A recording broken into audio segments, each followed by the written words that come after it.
I've got to.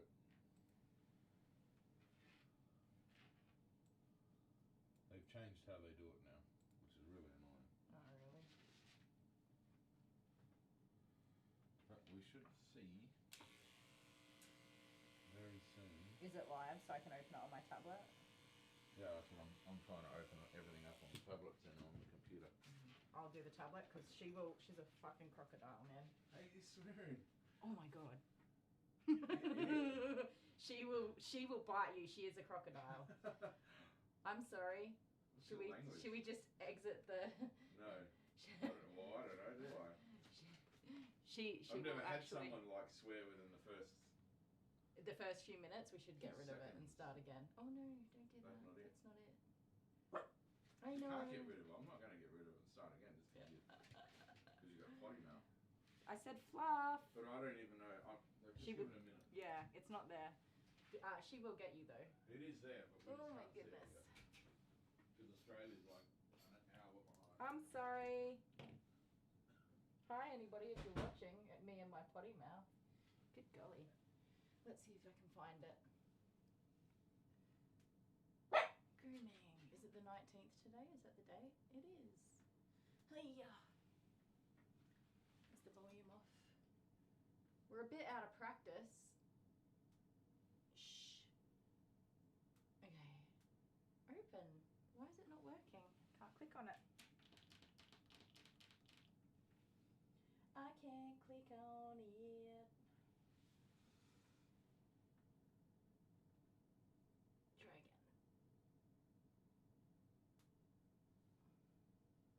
Sorry, everybody. We're super out of practice with this. Stay there.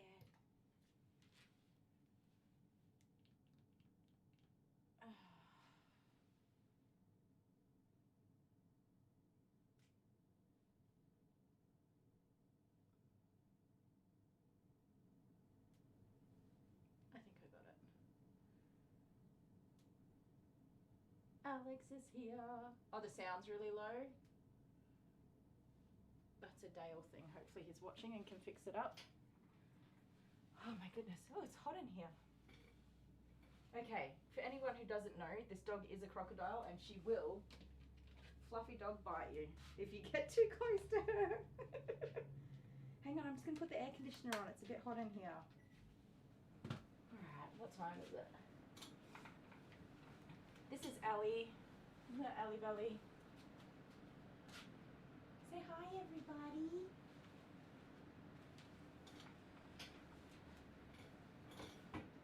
Okay. Why is it not playing? Play. There we go. Alright, I'm a few seconds behind, but that's alright. We did it! Hopefully Dale gets the sound sorted. Let me know if it's an ongoing issue.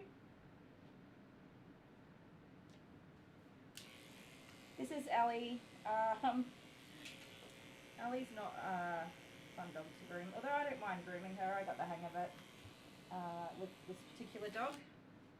However, this morning her stress got the better of her and she came in absolutely covered from head to toe in diarrhea because she had pooped everywhere in the car and had an absolute fit and rolled in it and ran in it and jumped in it.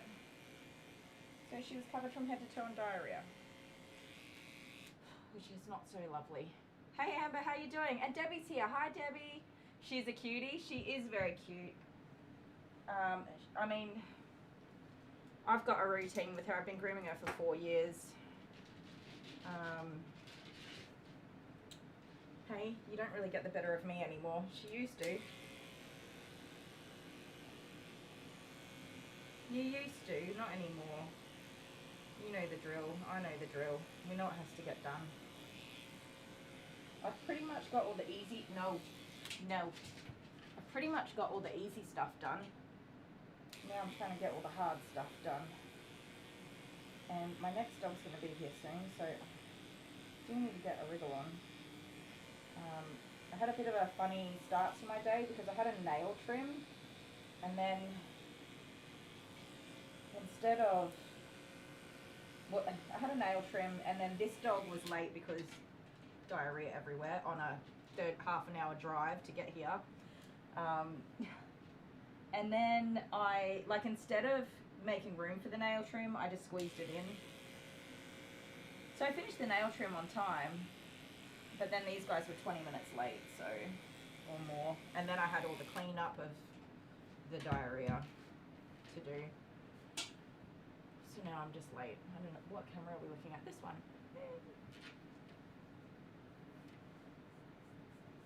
Alright, what now? Let's have a look under these little chicken wings. I don't know if these buttons are working, and it's been such a long time. I don't know what any of them do, but blow dry. They're all out of order. Out of order. Yeah, those buttons have changed. I don't know how to change cameras, so we'll come back to that.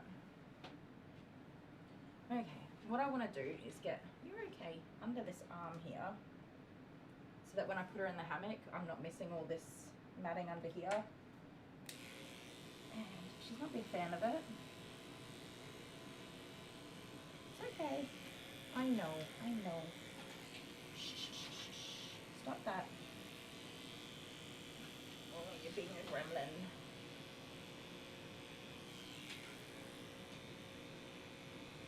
She's in a bad state this time around. And the owner has, bless the little cotton socks, been trying to, are you attached there? You're not. She's been trying to brush her, and she's been bitten several times, and she's not the original owner of the dog. So this dog's mama passed away a while ago, and dad has, like, you know, remarried and all that stuff. Totally normal. Everybody does, well, not everybody, but people do that. That's normal. And bless this lady's cotton sock, she's taken on a dog that has extreme behavioural issues. So she's been bitten a lot by this dog. Trying to brush her and all that sort of stuff, which, I mean, I wouldn't even try to brush this dog. I would just book her in regularly for grooms and stay on top of it. Hello. Just have to fix the volume. Yeah, did you get it? Very low. And the buttons are not the buttons. Ah, which buttons are they? I don't know. Like, they are mine, but they're not. Yes, they are. They're all bath and blow dry ones. There's no option to Yes, swap there is. to. What's this camera? This one here is brake. Yeah. That's It's that one. camera and that camera. Oh, okay, I see. You just lost your touch. Oh yeah, for sure. Hello, everybody. Hi, Mr. Sparkle Pants. And no, I haven't had a haircut in a long time. Okay. Just don't even. I sprung it on you. I sprung it on you today. I just know that you're all just looking at my hair going, who hasn't had a haircut? I did spring it on you today. Whatever. I didn't give you a chance to get pretty. Okay, so everyone, I'm just going to do some volume changes. Just give me a second.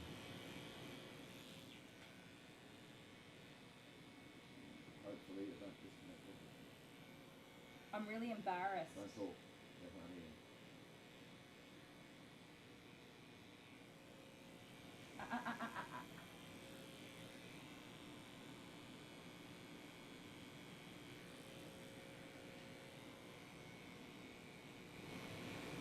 Is that louder? Can you swap the camera? Bit louder?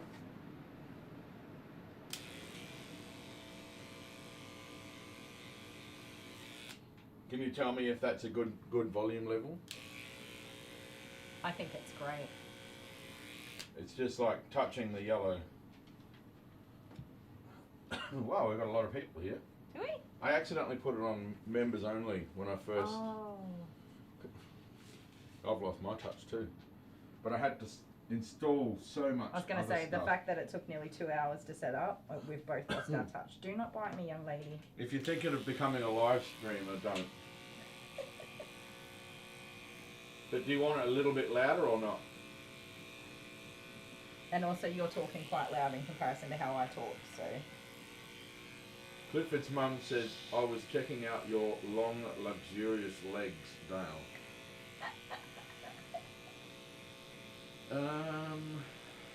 I think you're joking. I can't whistle, that was my best attempt. I don't think you're serious. I'm just going to turn it up a little bit more. Bree's here. Hi, Bree. I saw a picture of your little baby nephew. What a gorgeous young man. Going up a little bit. Testing. 1, 2, 3. Pew, pew, pew. Pew, pew, pew. Pew, pew, pew. I don't even know. I can't tell. Unless I'm actually at my computer with my headphones on, I can't tell if it's too loud or not. Apparently this doggy did a poo in Mum's car this morning on the way she here. did not do just a poo. But it wasn't just a poo. She could have flooded the entire earth with that volume. Alright. When you're sitting in the car on the way to Kylie the Groomer, diarrhea. Diarrhea. Anyway. Sounds good, Dale. There we go. Right, good. Got the right volume levels. Barbie said, have you missed me? Yes, I missed everybody. I have. I love Barbie's sense of humour about your long, luxurious legs. Well, why do you always ask me to reach the things? Because you're slightly taller than me and your arms are not in proportion to your body. You've got very long monkey arms. Do I look thinner? I haven't lost any weight or anything. I've literally not changed at all. He's gotten so big. Who has? Bree's nephew. He has. Oh. How old is he? He's grown so fast. Anyway, Babies grow up too quickly.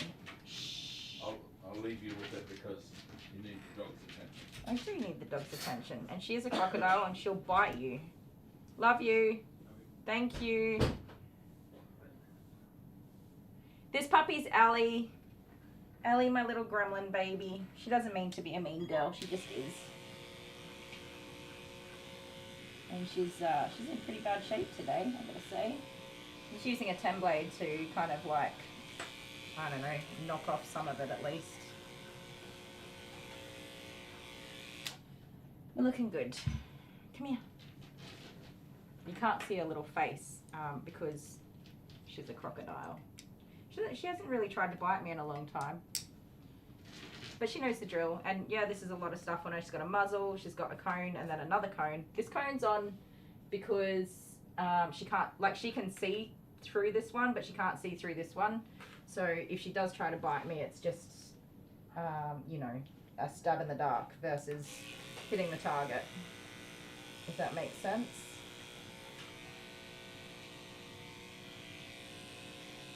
Oh, I hate when there's matting run in these very, very delicate little places.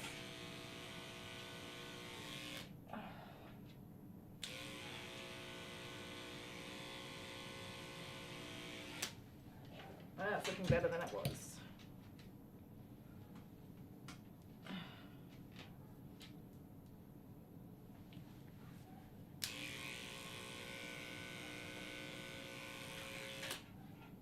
Lift up.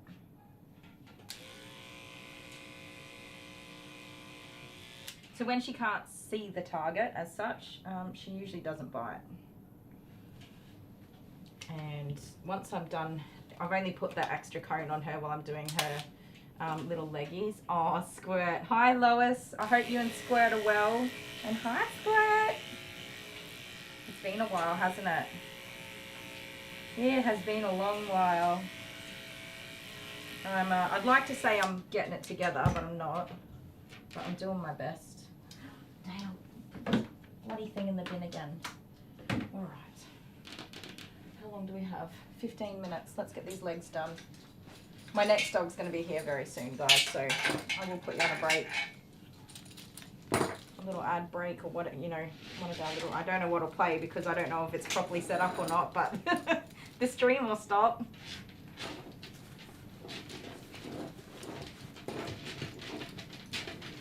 Oh dear.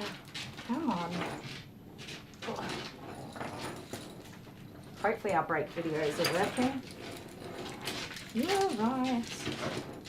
Okay, so the next part of this groom is the hardest part, where all the danger lies.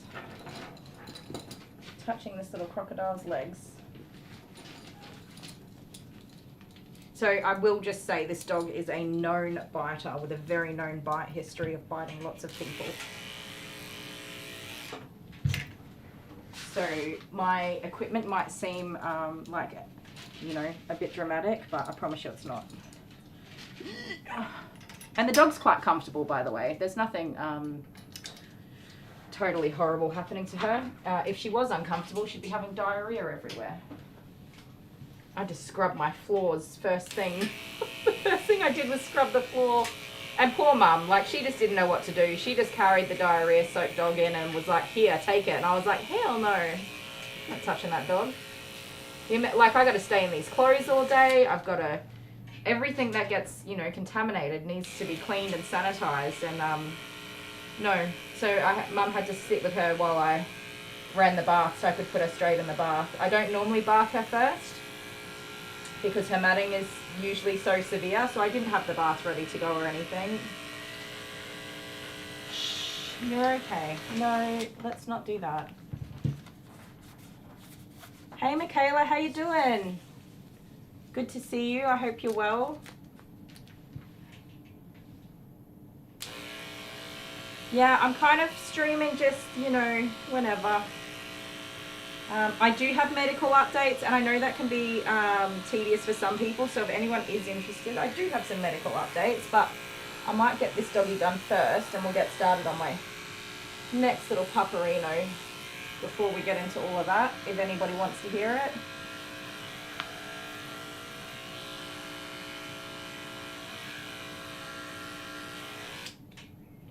Alright, let me get in here.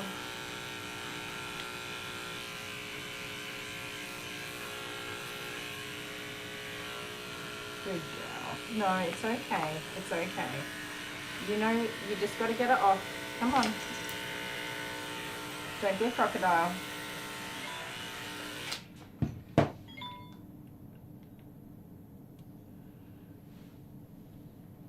Sorry, I didn't turn my sound off on my phone.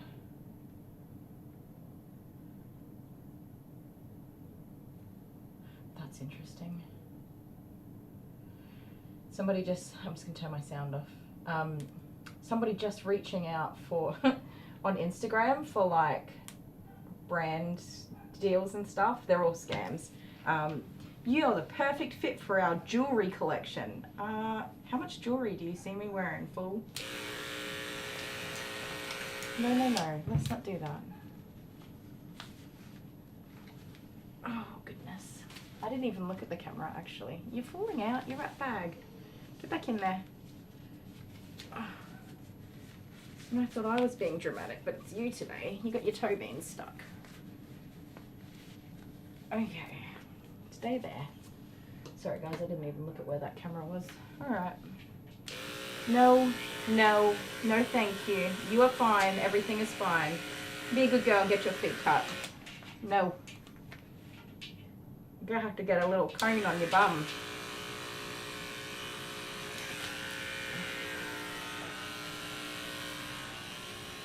That's enough. No. That's enough, crocodile. Little crocobaby. Oh, I saved all the hard parts for the end. Okay. She looks like a spaceship dog. Is your bum in? Yes. Okay. Give me this leg. You stop that. Hey, that's enough.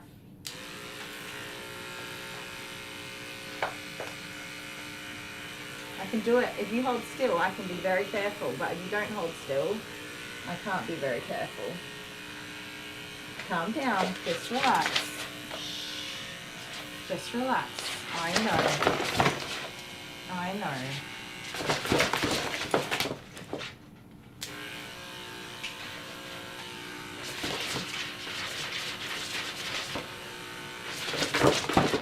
Shh. That's enough.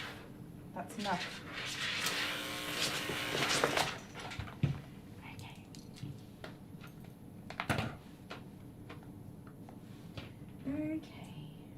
You win, Cranky Pants. Hopefully the worst of the matting is off. No, no, no, no, no, no, no, no. Stop.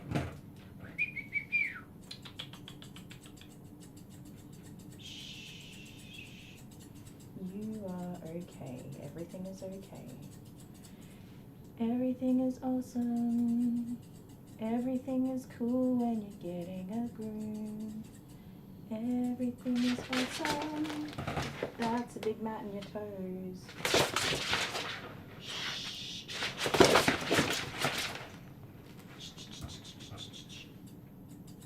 Everything's okay. Calm down.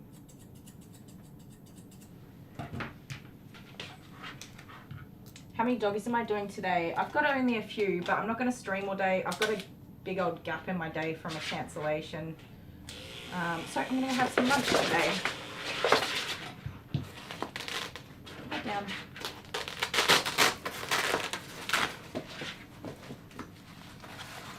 Make that up a bit tighter. I have new clippers.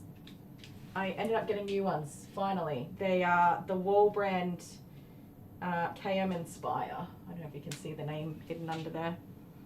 I love them. Hey, no. They're very minty looking, aren't they cute? I love them. I was I was using the KM10s, these guys. I'm still using them. They're still in pretty good condition for the amount of use they've had.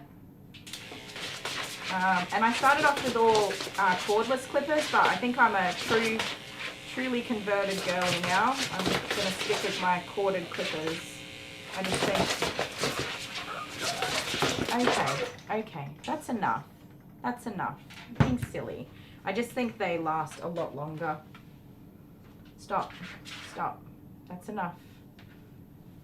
They're quieter, yeah, for sure.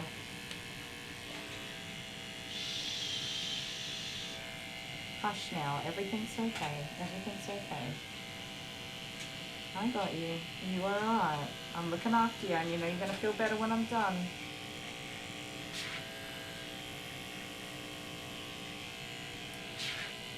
So I'm gonna hang out with you guys while I groom my next doggy, who is Millie. I didn't look at her to know if I groomed this dog before. Shh. Calm yourself down, you're getting too worked up. About to get me worked up, girlie. You are hard work. Everything else is like a breeze with this dog if I follow my usual routine, except the legs. It's always the legs. And with the matting, I would prefer to do this with clippers because it is very close to the skin that I need to go. But sometimes you just don't win with that, so.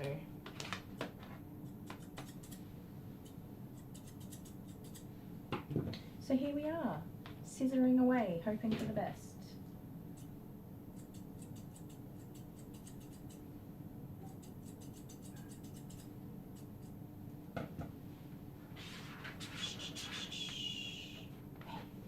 I know, it sucks. It really does. Once it's off, you're going to feel significantly better. I promise. No. That's mean. That's a mean girl. Stop that. Come on. I don't want to rip your little arm out of the socket. You're going to have to be careful. Shh. Just relax now. You know you're okay. We've been doing this for 4 years, girl. You always go home safe and sound and feeling pretty. It's never anything to worry about. Sorry guys, I'm not reading the comments for, I believe, fairly obvious reasons. Eden's here. Hi, Eden.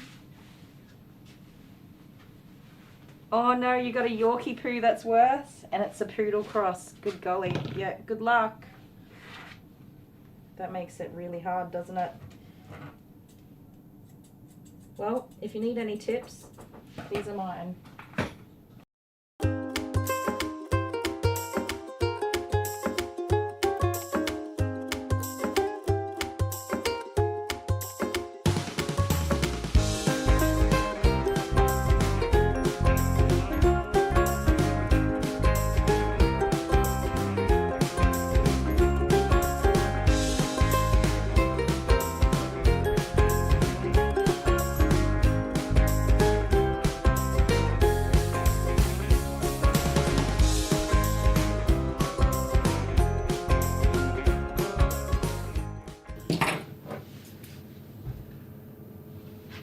Stay there. I know the children are home. Oh, there we go. Hello. Oh, his bark sounds like Jude. Who's barking? You're not very helpful. I literally just have one spot to cut and you've just like, you're such a turd burger. I'm just coming in. Oh, he's got growls. He's growling at ya. That's his mother's attitude. That's not Jude's attitude. No, he's backed right to the back of the cage. Well, slow down. You can't just come in and be like, boom, I'm a human. Love me. I'm sorry, mate. Yeah, you see?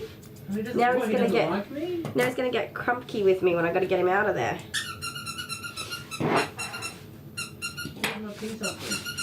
Come and sit with Forrest for a minute. Can you rescue me? Well, I'm gonna have I don't to, want aren't you to I? be sad at me. Are you mad at me? Me, put you in my arms, rescue me. I don't know the words. Oh yeah, singing at him is going to be that. I'm blowing your scary nose. Come on, Bob. The big scary man just appeared out of nowhere like a big old jerk. He did, didn't he? Oh wow, guys, Forrest is soft. Come here, Papa. Come on. Oh, it's your baby. Did you You're get big so frights? soft. Did you get big frights? Come on. Come here, Papa. Can you not get him out of the cage? Yeah, I can, but I don't want to. But do you think if he smells me, he'll recognise me? Because I've already cuddled him before. Come here. What a shitty man do. Can I come over there now or not? Can I come over there now? Yeah, but please learn your lesson. Can I come over there now? So you do that, right, and then you leave, and then I got to get dogs out, and they act like that. Hello. You say hi. You know Dale. You know Dale. Hello. Yes, you do. Come on, mate. Okie dokie. Alright, my next doggy's here. It is the Millie I am familiar with, but somebody just booked online under a different name. Which happens sometimes. Okay, so the reason I've put this extra cone on, by the way, is to stop her from, when I'm working up here, ripping my arms apart, which gives me all these lovely scars that I have all over my arms from being kicked. It's not very nice. Not at all.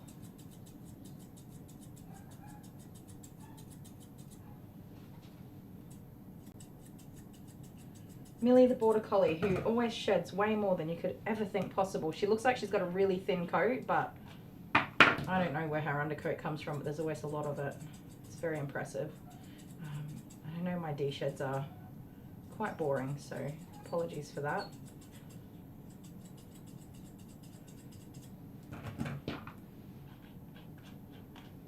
Girl with animals, hello.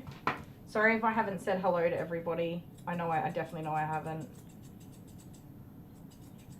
After this morning's diarrhea fest, I gotta try and catch up wherever I can. I did give Mum some bags and puppy pads and wet wipes to hopefully clean up her car, the poor love. Felt so bad for her.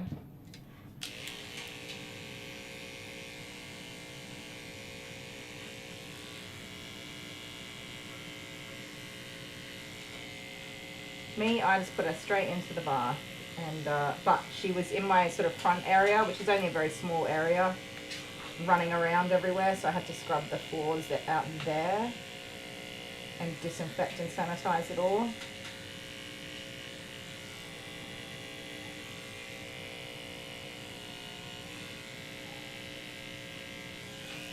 Okay. Oh, my nose is itchy. My nose is itchy.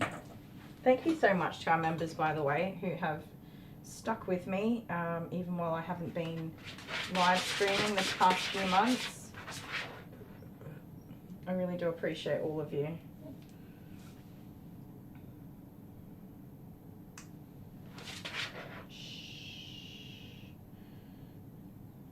So this little one does quite a lot of running around on concrete, so her nails are not too bad. Stop that, stop.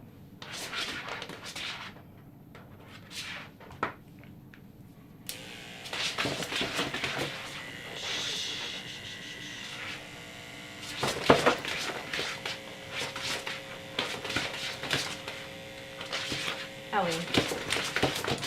Ellie. That's enough.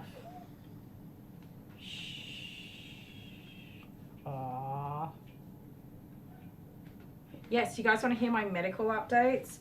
Good Lord, it's been an absolute disaster, you guys. An absolute disaster. I couldn't make up a better story, I've got to tell you. It's just insanity. I've recorded a lot of stuff, like voice recorded my phone calls and things, because it is just so actually unbelievable. I am probably not going to get surgery through the public system. The public system is such a mess in this state that I live in. That's good enough. We don't need the traumatizer anymore to make it look pretty on that side. Oh, spin around, little shark baby.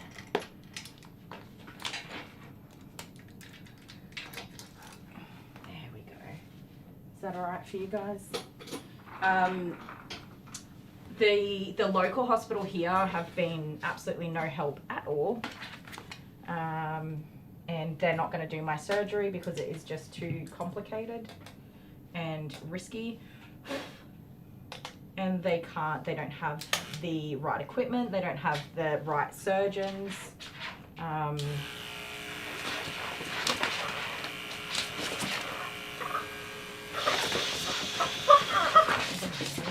right, that's enough. That's enough. Enough.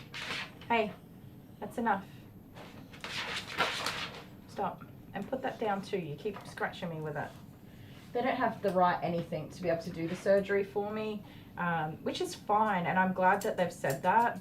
But they've failed to put me through so that I can get the right care that I need.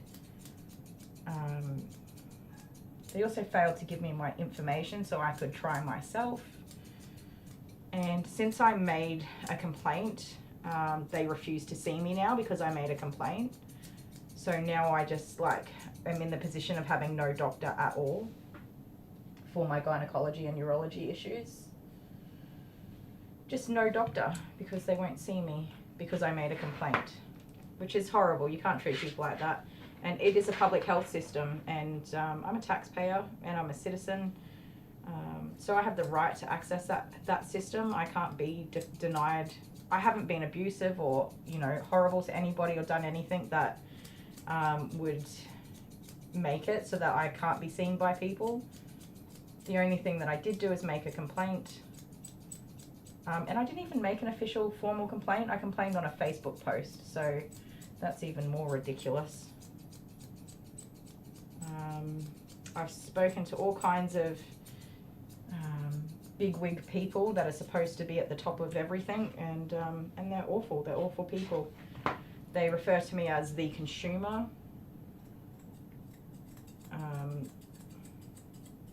They only care about protecting themselves on a legal front. They do not care about me. They have a number for me. I'm a number, not a person. Everybody says that's not my job. Why would I do that? That's not my job. And they say, if you want access to your information, we have, I don't know what you guys have, but we have freedom of information in Australia. They just say, nope, if you want that information, you can request it through freedom of information. And then they just cut you off and don't talk to you. They're like, no, we're done with you. Even though I have an ongoing health condition that is causing me all kinds of grief. And it's only getting worse. And that's how they handle it. So I did go through, I'm just rambling, by the way, while I focus on doing this dog. I did go through the freedom of information, and I paid to legally access my medical records. It took much longer than it was supposed to, but I did get my medical records, and I do now have all of my information, which is just ridiculous in some aspects. I found that my GP and my local gynecologist at the hospital here have communicated back and forwards with each other, but at no point is there a referral sent to any other hospital so that I can receive treatment. The surgeon has spoken to or emailed my GP, and in the email has just said that everything is too complicated and it's high risk and that the success rate's very low, No good outcomes really are possible, but they don't tell me that. They haven't said that to me. They've just said, oh, you'll just have to wait. They just keep delaying me. Yeah, you'll have to wait for an appointment, and you have to wait for a surgery date, and we'll reschedule you and all that sort of stuff. Meanwhile, in the background, they're saying, no, we're not going to be able to do this.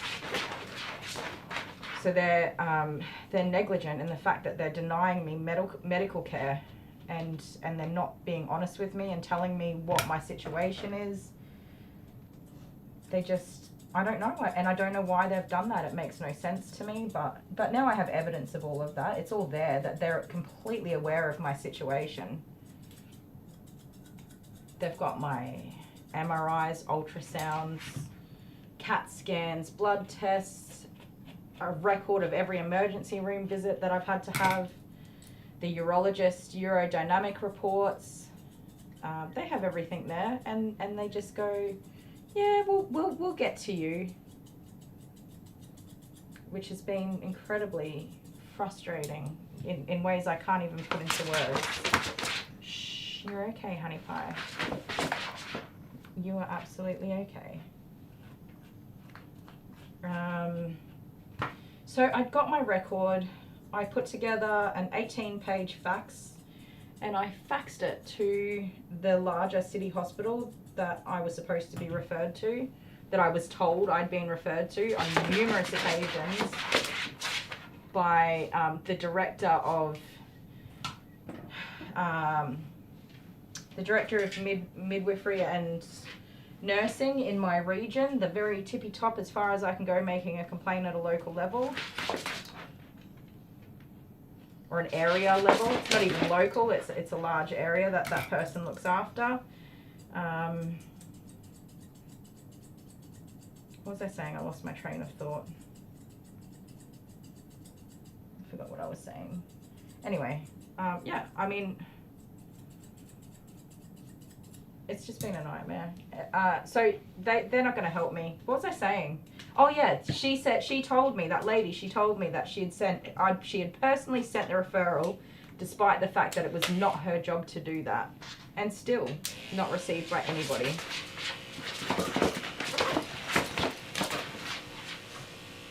I did send the fax. The hardest thing, so what I did is I got my medical record, I put together an 18-page fax, and then the hardest thing I think I've ever had to do in a country town is find a fax machine. I went to the library, the post office, the news agency. Nobody has a fax machine in 2024. And these are things that can't be sent via email because so the issue that I had is it has my full identity. My entire identity is in there. If somebody got a hold of that information, they can very easily take my identity and do whatever they want with it. So I did look into like third party, like I looked into like apps you can use to send faxes and things like that. And what I found with a lot of them is that you're not protected thoroughly from third party sharing of information and other scams like that. And so I just did not. When you send a fax, it sucks it in the machine, it reads it, and it spits it out in another machine.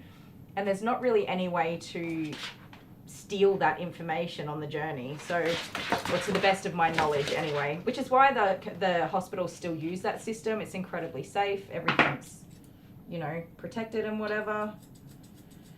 So anyways, I needed just a good old-fashioned fax machine where I knew my data wasn't going to be stored and recorded.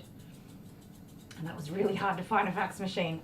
I put a post on our local community page, and some lady in a bakery 20 minutes away said, I have a fax machine. If you can make it here by 6 o'clock, I'll send it for you. And she did. I drove out there and in this little tiny corner store bakery, and I sent my fax. Thank goodness for her. And I was so hopeful. This is like a week ago, so 2 weeks ago on the weekend. So not the weekend just gone, the one before. I was so hopeful that I was going to finally get somewhere. I called the hospital on Thursday last week, and the lady I got was she's so rude. I've spoke to her before, and she's really, really rude. She's an awful human being. she must hate her job, and she hates people, and she's not a nice person. But anyways, she was not helpful. All I wanted to just confirm was that they received my information, nothing else. I know it takes time to triage a request and all that sort of stuff. I just wanted to confirm that they'd received it. And she just said to me, stop calling us. If we want to see you, we will see you. She said, you're not urgent, you're not important, you're a category 3. We will see you. The current wait time is 41 months. You'll get a letter when we want to see you. And I said to her, yeah, okay, that's like all good and well, but what do I do in the meantime? And she said to me, if you were really suffering and it mattered to you, you would get private care. You would pay to be seen. Which is so horrendously horrific, because guess what? I pay my taxes, I pay my Medicare levy and surcharge every year. I do pay for medical care. I pay for the public health system. Not the whole public health system, but I pay my share and I should be entitled to use it. So that made me really angry and upset. So pretty much I've given up on the public health system. Although I have kept a record of everything that's happened. I've recorded phone calls. I've got whatever letters and documents and my medical record and all of that sort of stuff that I need if I should choose to take further action. I have all of that. But I have indeed given up on the public health system. They're not going to help me. Not even in the slightest littlest bit. I do believe if I lived in a different state, and something else that this woman said to me is, you're not even in our catchment, so you will never have a priority. Because I don't live in the catchment area of that hospital. Despite the fact that we do not have a hospital suitable for my condition in our catchment area. So that was awful to hear as well, but whatever.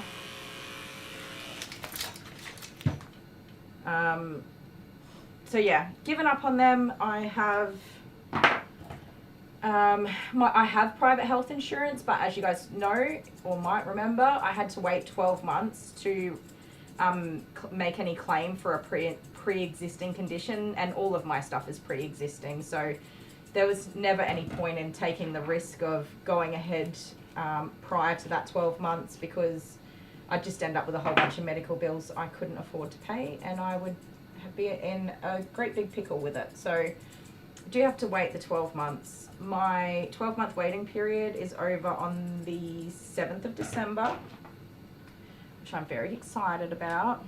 And I've started the ball rolling with the private surgeon now. So yeah, I just have to refocus. I've done everything I could. I fought as hard as I could to be seen through the public health system and be treated through the public health system.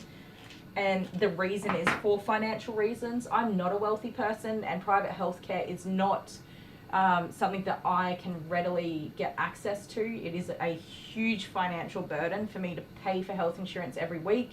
And then the excess and the fees associated with receiving private medical care is a huge financial burden that on my income is not realistic.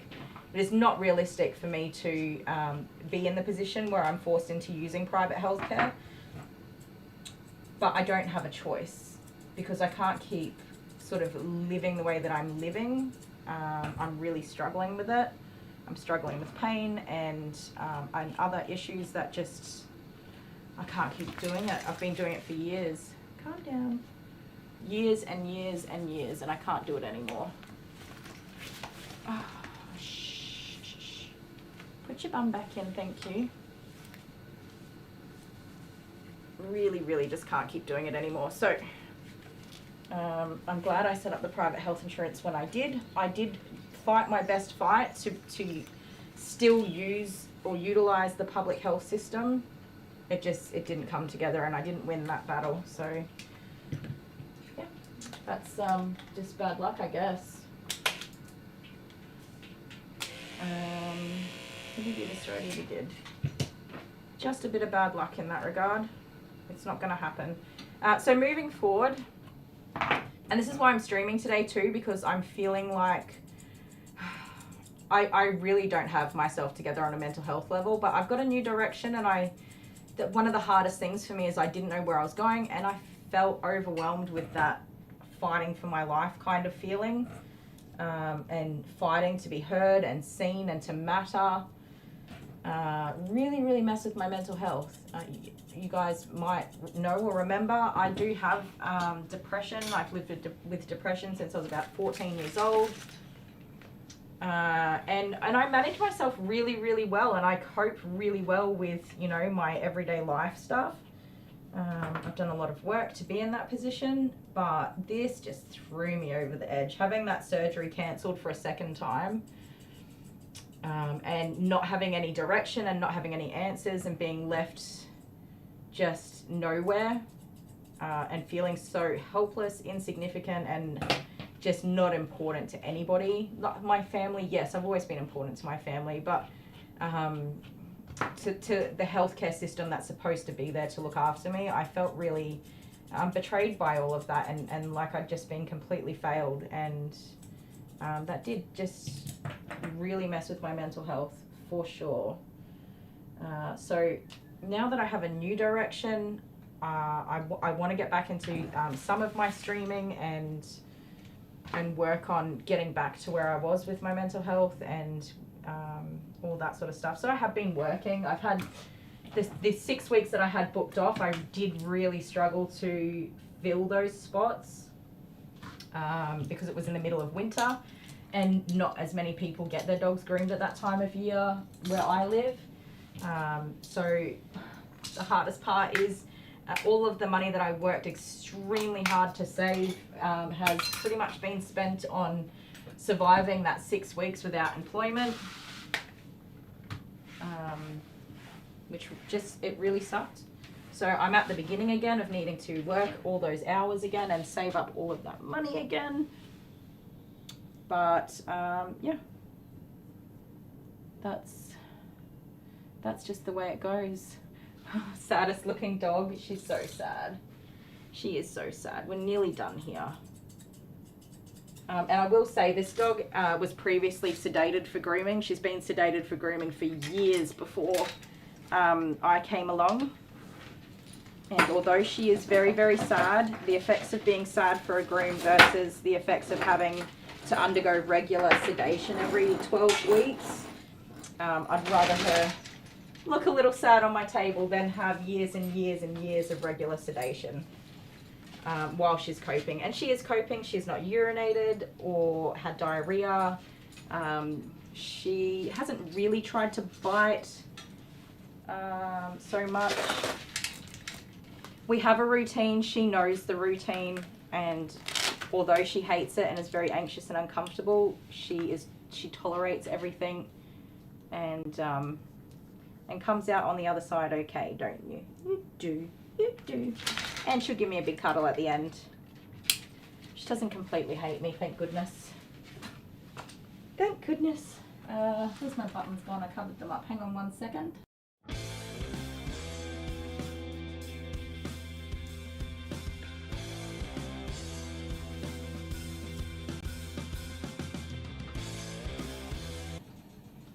Okie dokie.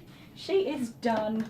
You guys did not see her when she came in. Just imagine a ball of fluff soaking wet in diarrhea. That's what she was. And now she's not. You gonna let me give you a quick brush on your back? Come here. Just a quick one. Just a quick one. I know. There you go. Alright, come here. Come on. You don't have a collar today because it's all covered in poo-poos. Come on.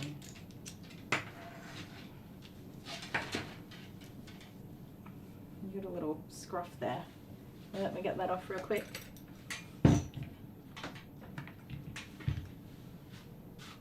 She is very naked. I have used a 7F blade, not a 10, but she has some pretty significant thinning in her coat, so stay there. She's like, nope, I've got no leads on, I'm not going to behave myself. Alright. bag. Say, look, I'm happy now. I get to go home. She's a sweet girl. Hey, you don't mean to be a meanie poos. You just don't like being groomed, do ya? You ready to go home? Let's go. Say bye, everybody. I'll be back in a sec, guys. Where's the button? Oh my god, he's scared of me. Yeah. What? That's my baby's baby. It's my baby's baby. Oh, she's giving me the cuddles. Go on, hold him while I take Are you this sure? I don't first. think he wants me to hold him. Just go, be confident. Alright. Just confidently take him and tell him, I've got you. I'm going to look after you. The kids are waiting to come in. The kids are waiting to come in. Let me finish for a snail so he can go home. We're already over scheduled by 31 minutes. I've got him now. Away from Forest, you Okay. goose. Just let him come close. Can I put... Now, for Pumba, we're going to start with his sanitary. He's going to have clean feet and a clean face. As much as we would love to give him a super awesome haircut, it's probably going to be like just as good as it gets. Now, Pumba has one undescended testicle, so he will be getting, most likely he'll need to be desexed to prevent, I believe they tend to go cancerous if they're not descending the way they're supposed to. Could be wrong, but I do know that if there is an undescended testicle, I think by about 7 or 8 months, it's recommended to get that baby right out of there.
Alright, that camera's not working. That was the one we had trouble with getting started today.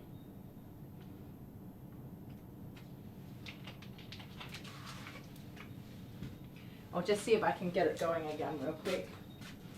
If not, it'll be too bad for that camera.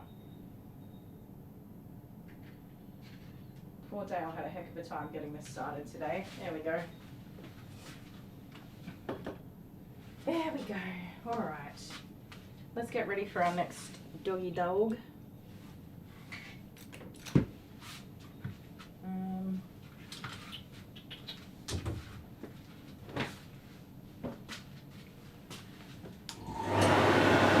So Ellie's mum will be here soon.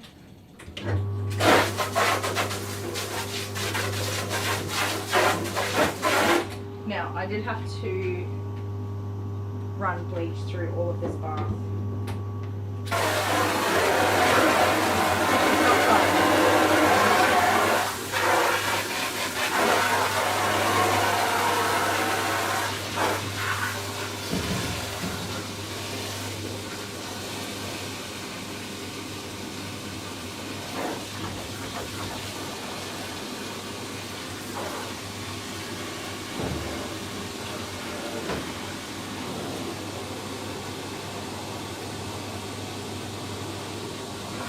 And Millie is red right now.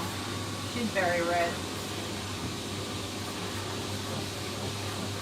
Sage is here. Hey, Sage. And Mary.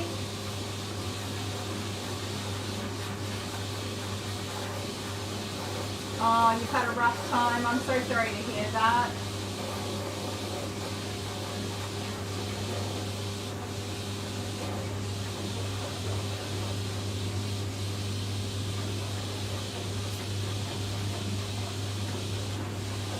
Oh, Amanda T is here, and Kate's here. Hi, Kate. Yeah, spoiling your dogs. That'll do it every time. I have gone broke spoiling my dogs before.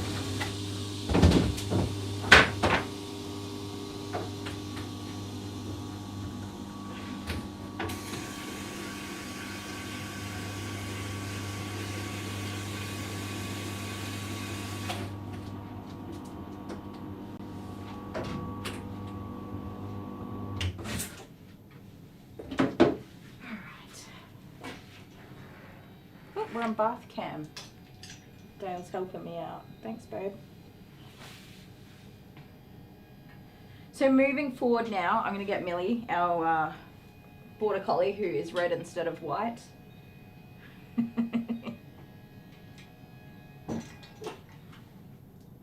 Oh, you got 13,000 subs. How good is that? Congratulations. It's a big achievement. Yeah, pretty girl. Watch out. You gotta keep going. Nah, come on, we're gonna get in the bath. Oh, you can hop up there. Take this off. This is Millie. Millie Moogers, you got some knots in there. Oh, hopefully we can get them out. How about your bum bums today? Oh, it's a mess. You're gonna have a naked bum. Yeah, come here. Don't move your rat bag. How did I know? How did I know? Come on. Oh, it's a Millie girl. Oh, watch your leg, don't get caught. In you go. No. There you go.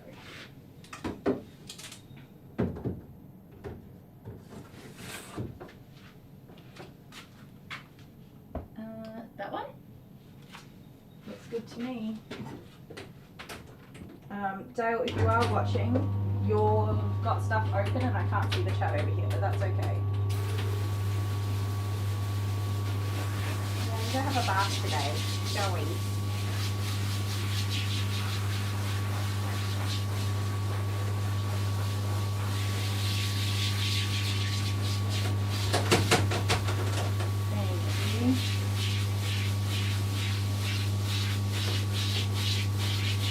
Yeah, day by day, Mary, that's all you can do. And we're all different and we all handle things differently.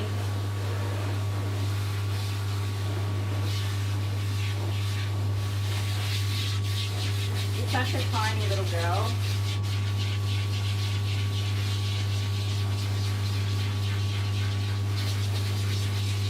I think we might have to shave our bums today though. Might be a bit more than I can get out. And that is smelly. Smelly bum.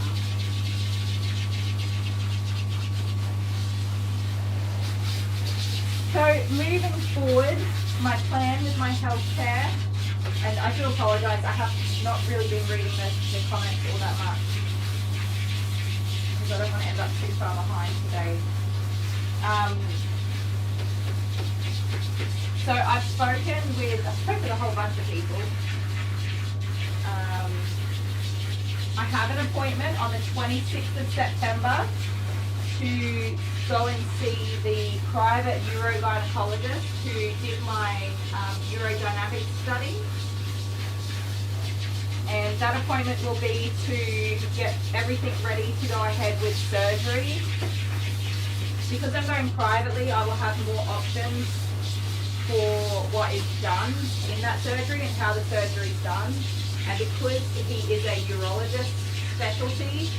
I'm very hopeful that I might get some better options for the treatment of my urinary incontinence and the damage that I have to my bladder, my urethra, and I'll go into more detail after, but I also now have damage to my ureter, which is the thing that comes from your kidney down to the bladder. The left one is now damaged as well. So it's pretty significant. Now that I have my medical records, I have been diagnosed with intrinsic sphincter deficiency 3. I think that's what they call it. So the actual sphincter muscle from the bladder, which is what I suspected, is damaged and does not work. From the from the catheter being pulled out while it was inflated nearly 15 years ago now. I've been living with that. So there's that, and then the urethra itself is also significantly larger bore than it should be, and it is full of scar tissue from being ripped apart. Ooh, hello. How you going? Sorry. No, you're alright. I won't be a sec.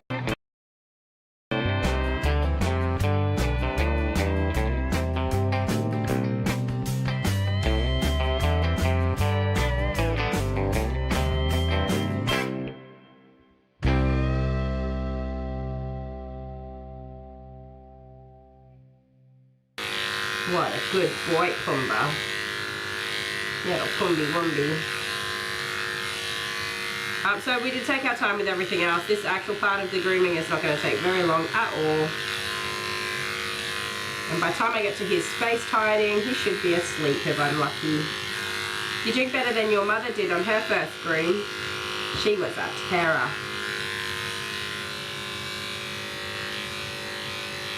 Lady, do you see this? Do you see this good boy? He's probably better behaved than Lady is now. You sweet baby. There's time. He's like, there's time. I can get naughty before you know it. Look at you. Little Pumby Wumby.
Okie dokie, I'm back. Sorry guys.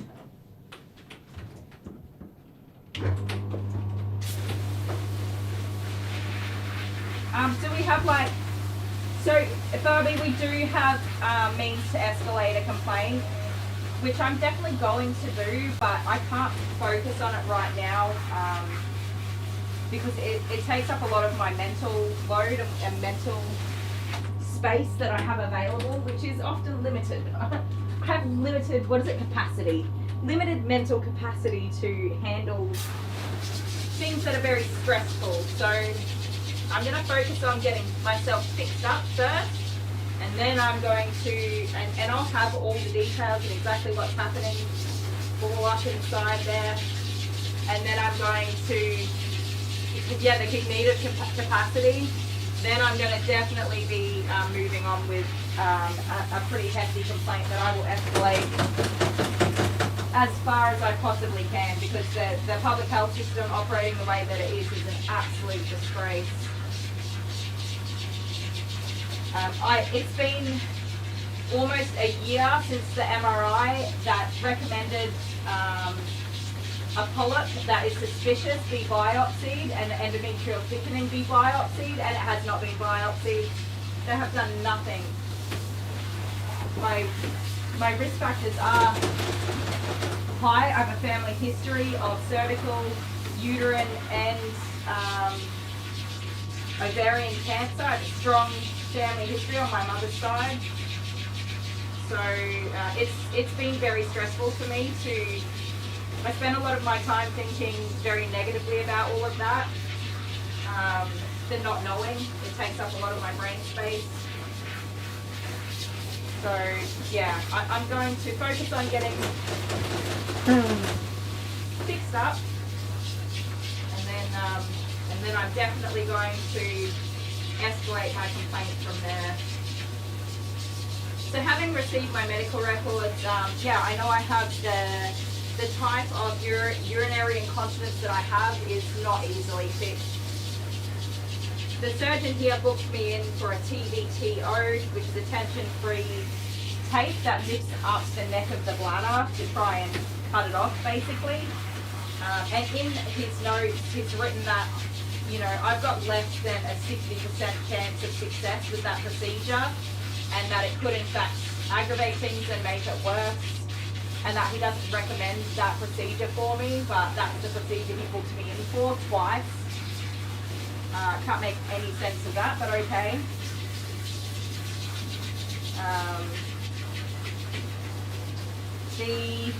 The type of fibroid that I have, now I have truly misunderstood this fibroid from what my doctors verbally tell me. I have truly misunderstood this fibroid. And the fibroid is the thing that is, you know, giving me the most, other than the urinary incontinence. The fibroid is the reason why I have been trying to get some help, because it gives me a lot of grief. I'm in pain all of the bloody time in my pelvis, my hips, my legs ache, I've got episodes of sciatica, my tailbone is in so much pain that sometimes I can't sit, sometimes I can't stand, sometimes I can't even lie down. The pain is significant, and it really affects my mobility from day to day. And as a lot of you guys would know that have lived with chronic pain, it changes who you are as a person. It really does. Your patience, your willingness to participate and be around people, and to just generally be a nice and pleasant person, it goes out the window. You do what you've got to do, and then you're done. You don't have it in you to do anything else. So for me, I get through my work day because I have to provide financially for my family. And after that, I just want to go to bed. I just want to go to bed. My kids want to spend time with me. I've got to cook, I've got to clean, I've got to do all these, spend time with my dogs, and I just don't want to. I just want to go to bed, and I'm cranky and short-tempered, and I'm not the person that I have been for many years. Fun, lovely, outgoing, sweet, active. I was a fun mum, and I'm not now. I'm not a fun mum. It's affected so much of my everyday life, and I don't want to keep doing that. As time has progressed, the last maybe 2 or 3 months, something has changed. I'm having, and this is really too much information, so I do apologise to anyone who isn't into this sort of stuff. I'm having trouble emptying my bowels and my bladder. I need to go. I'm sitting there and I'm trying to do my thing, but nothing's happening.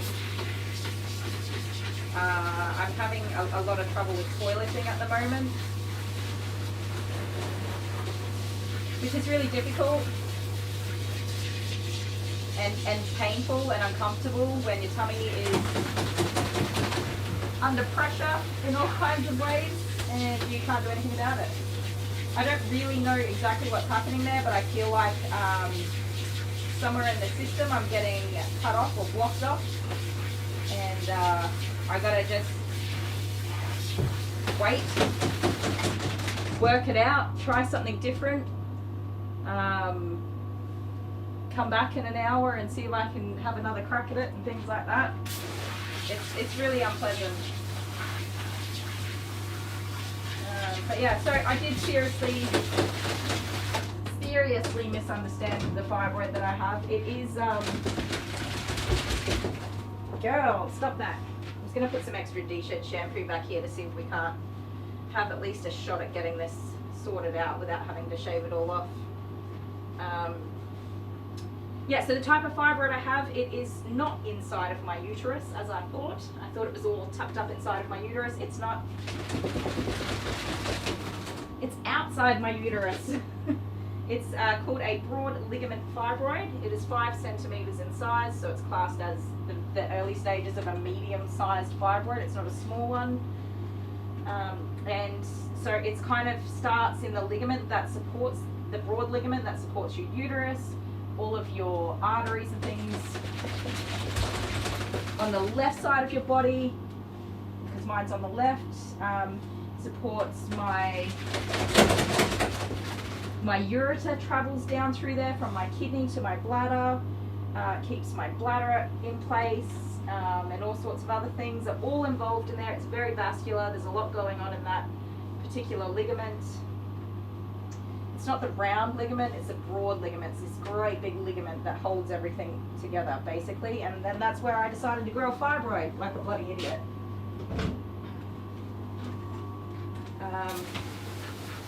In my case, it is squashing my uterus, my cervix, my bladder, my urethra. My ureter is inside of the fibroid, as are many vascular components that I don't know the names of because I'm not a doctor. And my urethra is being stretched around it. So instead of like just going where it's supposed to, it's being stretched and pulled. So one of the issues is that when they take that fibroid out, my urinary incontinence is going to be even worse than it already was. Because my urethra is not where it's supposed to be anymore. Even where it was 15 years ago when I had the injury with the catheter, it's even worse now. If my ureter is damaged from my left side, then I can have kidney issues or lose my left kidney. I could bleed to death from having those vascular components damaged.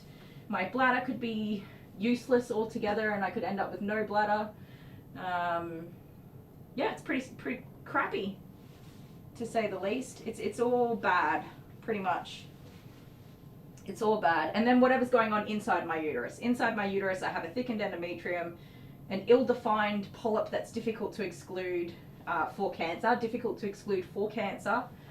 That should have been biopsied. Both of those should have been biopsied almost a year ago.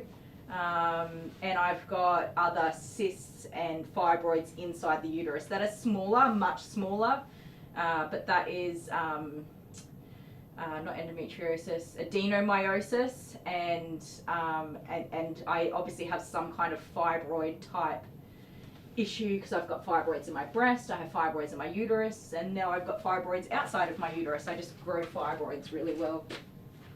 So yeah, that's sort of where I'm at. The urogynecologist, the private doctor, is it is not the same hospital system, no, that pulled out the catheter. That was a long time ago in a whole other life of mine, pretty much. Are you sure you're not cold, are you? It's not cold in here, but we might just put the heater on for a minute so she doesn't get too cold. I am going to have her soak in this shampoo for 5 minutes, so I know that annoys some people, but it really is going to do its job if I let it soak. Yeah, so that's a whole different state and another country town. Don't go to doctors in country towns, guys. They don't help you. Did that go to heat? Let's warm it up a little bit. Oh, there we go. Yeah, so my situation just sucks, and surgically it is very complex, and there's a whole lot of stuff at risk, and it sucks. But the urogynecologist, so I saw him in September last year, and he did my urodynamics study. He did an ultrasound and looked inside of me, put catheters in, measured all sorts of things about filling up my bladder, emptying my bladder, stress testing my bladder.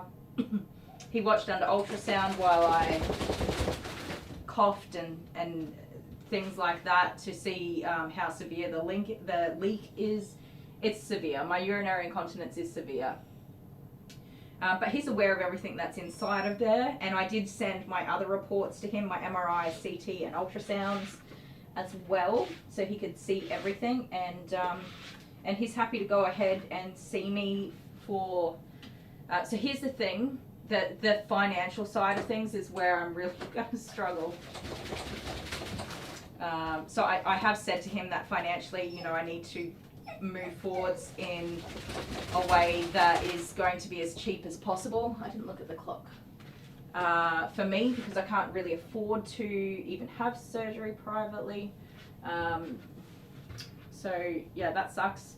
But so we're going to have this one consult, which is going to cost like $300, which isn't bad. I'm okay with that. $300. We're going to make a plan for surgery, do all of my consent paperwork, and book a date. So the 26th of September, that's happening, which is still a while away, but we're getting there. And pretty much get everything ready to go ahead. The reception lady there, who's very lovely also, she'll put together a quote and attach all of the codes for each thing that I need and give that to me, and I will be able to take it to my health fund and see what I am covered for and what I'm not covered for, so that I can get the total cost that I'm going to pay out of pocket for this surgery, which I'm not looking forward to. At the minimum, I will be $1,500 out of pocket. But I would expect that it's probably going to be a little bit worse than that. So, I really don't know. So I don't want to get all of my hopes up on that. Hey, Shelly, how you doing? Oh, you didn't get a notification? I'm here. Yeah, the consultation appointment's definitely what I need to go forward. So, if everything comes together, I will have surgery in January next year. So they won't do it in December because it's Christmas. The doctors want to go away and do all that sort of stuff, and with the complications I'm likely to have with my surgery, I want to be near the doctor and I want the doctor to be near me. So we'll go in early January whenever he's back from his leave. That's when I'm going to have surgery, if I can afford it. If I have enough money. Money sucks. Money's such a vicious bloody thing, isn't it? But yeah, if I can afford to go ahead with it, January will be the date. So I've got a new goal. I need to save even more money than I've ever saved before in my life. But we'll move forwards with that so long as everything comes together. Hey TC Bear, how are you? Yeah, so that's pretty much it. Fingers crossed everything falls in place, lands where it's supposed to. The cookie crumbles just right. I don't know. I've definitely learnt not to count my chickens before they hatch. And I'm not going to put my mental state into the hands of hoping this will go through. Just one step at a time. We'll get to the 26th of September and go from there.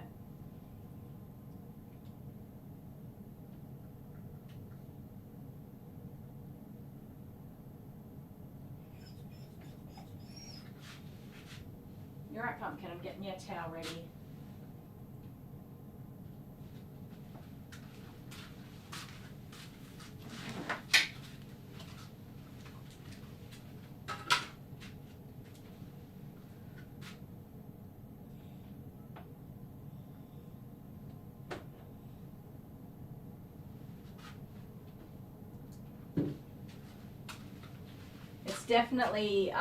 It's definitely stressful, and thank you, Eden. I need all the luck I can get. I've never used private health care. I've never been or come from a family in a financial position to use a private health service. So like, and of course I have social anxiety, and I don't like asking for help. I'm not a person that's like, help me. That's not something I'm good at. So one of the hardest parts has just been to pick up the phone and call people and ask for help. I like to be knowledgeable on a topic before I talk about it with somebody, so I feel like an idiot when I don't know what I'm doing or saying. So I sent an email to the private doctor and I'm like, you know, I just outlined, I really can't afford this, so I need to do it as financially savvy as possible. And I don't know what I'm doing, so you'll need to tell me what I got to do. I did word it a little bit better than that, but pretty much that was the gist of it. And the reception lady, I nearly said her name, the reception lady was very helpful. She told me, and I've been really scared of calling the health fund. Hey Carol, how are ya? I've been really scared of calling the private health fund because I don't want to get in trouble. I know that sounds so, I don't know, probably sounds really stupid, but I don't want to do the wrong thing and mess up my chances of being covered for something. Does that make sense? I don't know. I don't want to mess it up and say the wrong thing or do the wrong thing. And so that was really hard for me. But she told me everything I needed to ask the private health fund, and then I got up the courage to ring them finally and ask all those questions and get answers. And I spoke to a little young fella, who was super sweet and very, very helpful. And honestly, he said, how can I help you today? And I said, look, I'll be honest with you.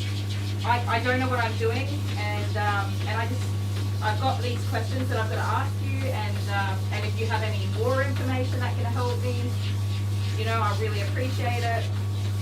And so he went through everything with me. He told me everything I've got to look out for, things that'll, you know, be sneaky expenses that I wasn't expecting. I've got this whole list of things. He was extremely helpful,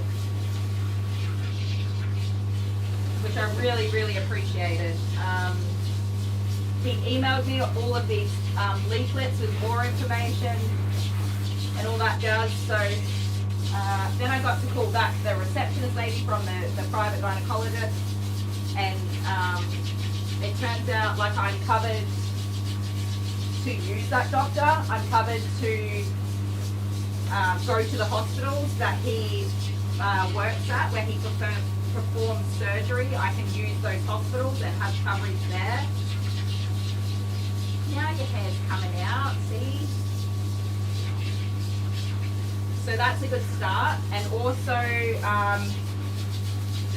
this doctor is a gap scheme doctor, so I only pay the gap. I don't have to pay everything up front and then try to claim back money, which is good because I don't have that kind of money to pay up front. So like in that regard, it's all kind of coming together, which is very lucky. I'm not at risk for any of the really scary financial problems with this particular doctor. So that's really good. It's just, there's some questions around the urology side. For the gynecology side, I'm more covered, but then there's questions around the urology side that are going to be tricky.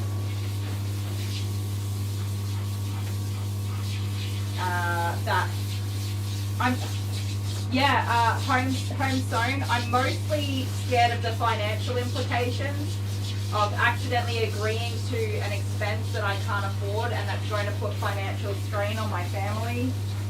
That's my big fear there. I know the private system will they'll get you done tomorrow. They're more than happy to help you and service you. The private system functions quite well. So yeah, that's my biggest fear. I just don't want to get stuck with a bill that I'm never going to be able to afford to pay for. But yeah, so far everything looks good, but I'm not covered for everything around urology. So, 6 months, Shelley. Thank you so much. And thank you for sticking with me when I haven't been streaming all that often these past few months. Your tail's a mess. I don't know if we're going to be able to get this saved either, Missy. Well, I've done the best I can to get out as much hair as I think we're going to. Not having much luck with it. Unfortunately, we've got all sorts of stuff going on back here. I was hopeful this would loosen up, but it's not. Not at all.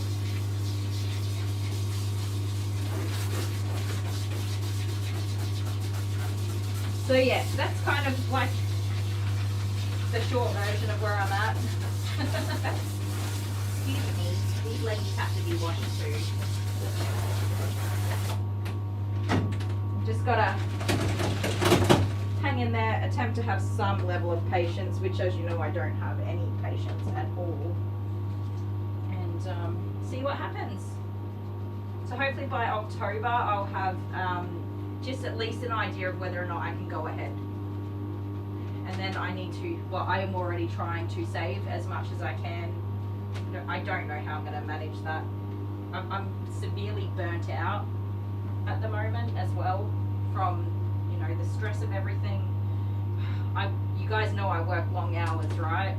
Not doing that at the moment. I'm just working some fairly regular hours because I suffered a pretty severe level of burnout and a little bit of a mental breakdown, a little bit of a mental health breakdown and crisis once that surgery was cancelled, and I realised that, you know, my chances of actually getting anywhere were over. It's just not going to happen. I did have a pretty significant mental breakdown, and that mixed with the burnout of working so long and the effort that I put into earning and saving the money that I did for another 6 weeks of unpaid leave and all of those sorts of things. Yeah, I had a pretty significant mental health crisis and breakdown, and so I'm currently just working fairly normal, like 8 to 10 hour days.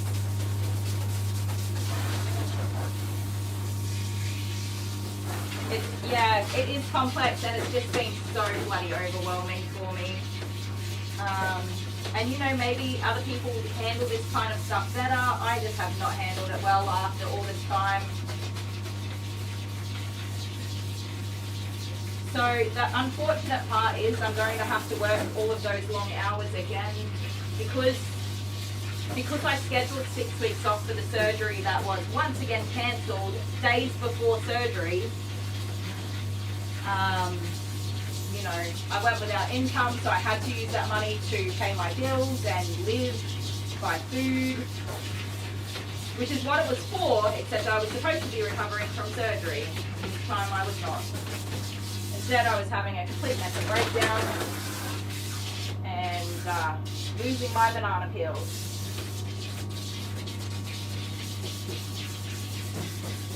So I think the worst part is knowing that I'm going to have to go through that very intense, very large amount of work while I'm in pain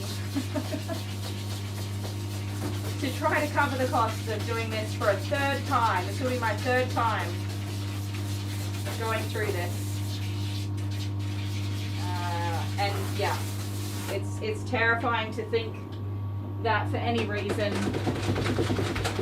it could all just be over like that when somebody decides, nah, we're not going to do it.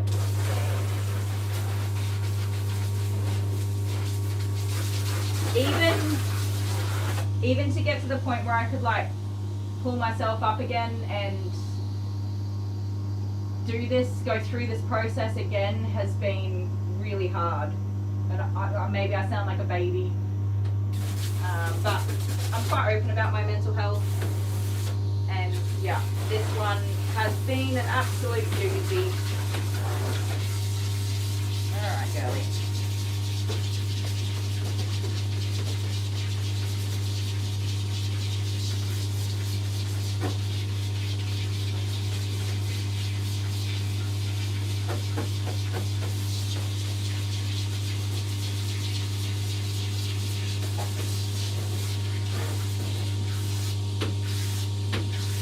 my whole history with gynecology and urology, you know, like I said, it's been more than 15 years of issues and trying to get help. I know this is the first and second time I've been booked for actual surgery with the possibility of an outcome, but I've started and given up on this fight so many times over the years. It's definitely draining. I wouldn't wish it on anybody. I wish that I'd set up the private health insurance sooner. I knew that I was going to end up having to go down this road, but the financial implications, the out-of-pocket expenses were, I know it's more than what I can do, which is why I haven't done it. It's why I didn't do it, it's why I haven't gone ahead, because it really truly is more than, you know, I can manage, but I'm going to make it work. I'm going to do whatever I have to, I guess. Just make it work.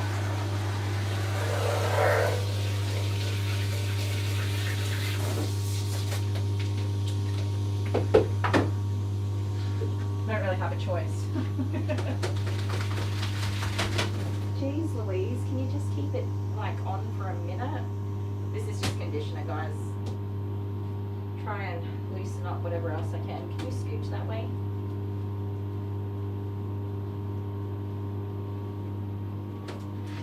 You're fine. Alright, where's the thing gone?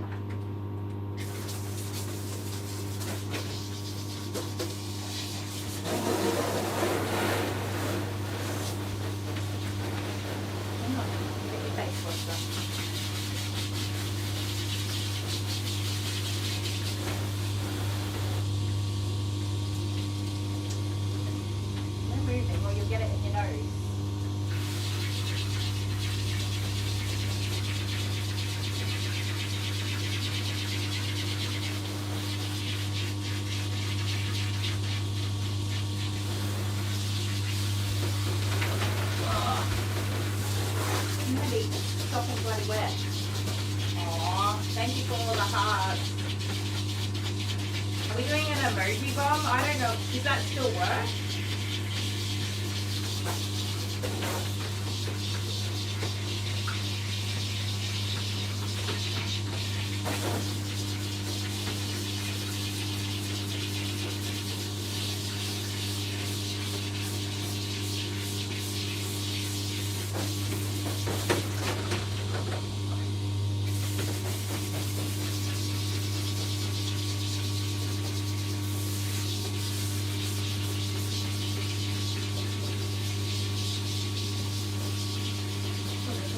Working well. Well, your hair's coming out now.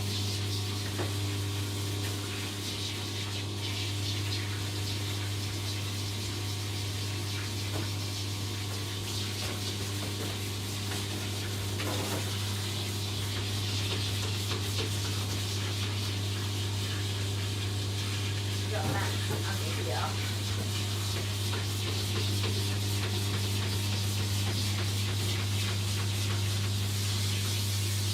I haven't done a D-shed in forever. It's been a few weeks.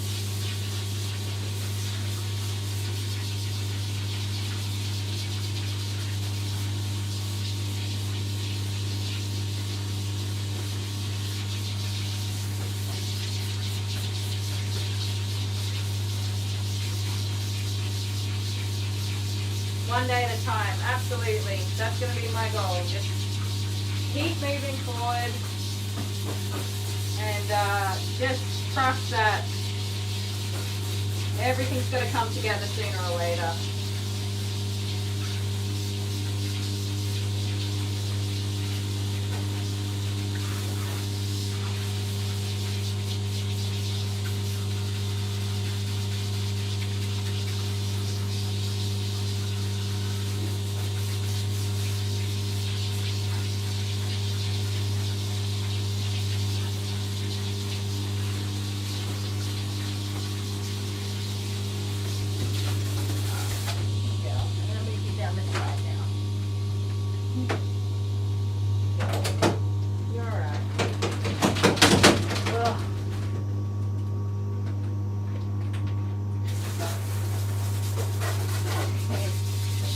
doggy sheds so much, Eden. People don't believe it, but my golly, the amount of hair that comes out of short-haired dogs. I actually quite like doing short-haired sheds.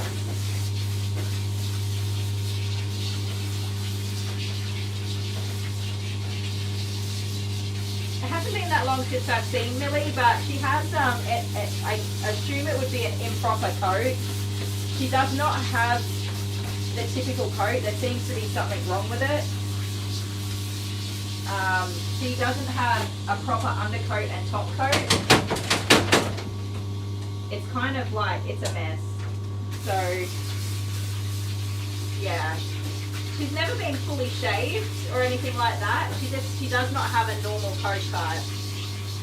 I don't even know how to explain it. But it's not right. And I believe that's why she mats up as badly as she does.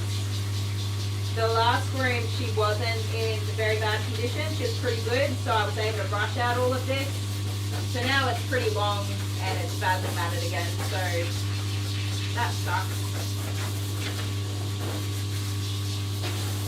But she's also a block dog. She's not a house dog. She goes and does dog stuff. So she gets messy.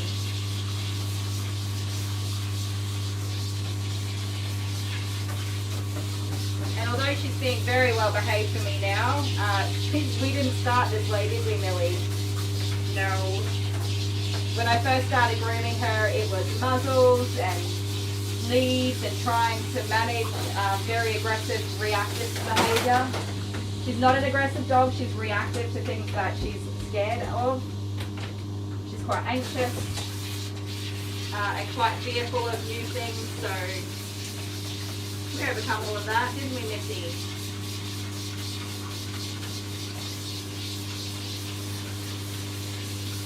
She does still snap at me a little bit with brushing and shaving, but not really.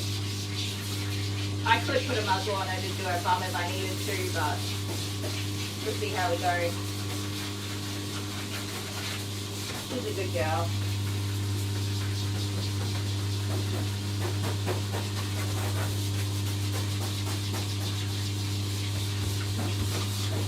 The bigger dogs, I can usually work outside of their biting range, so they can snap, but they're not going to reach me because I'm positioned in a way where they can't reach me or the equipment that I'm using, and so they can snap at me all they want. It's not going to get them anywhere. And so I less use muzzles on large breed dogs. The smaller dogs like Ellie, who I just groomed before, if she spins around and bites the clippers, her tongue's going to get cut. Or she bites scissors, her tongue's going to get cut, her mouth, her eyes, all those sorts of places that are super risky. So with the smaller breed dogs, I definitely use a lot more equipment there, but it's just to keep them safe. It's not so much that I'm worried about being bitten. I'm worried about them getting injured. I mean, I don't want to get bitten. I'm scared of being bitten by a dog. Don't get me wrong on that. But generally, I'm just more concerned about the dog receiving an injury, more so than I am about myself receiving an injury, because I built up a lot of trust with these dogs. They don't necessarily want to bite me, they just want to bite the equipment because they're silly, and they'll get hurt if they do. Yeah. You'll get hurt if you do. It won't be good. I just leave that back in. I did. She is a good girl. She's super sweet and she's so cute. Watch out. Wait. Okay, go on. You've got splodgy wet feet. All right. Jeez Louise, shake it out, why don't you?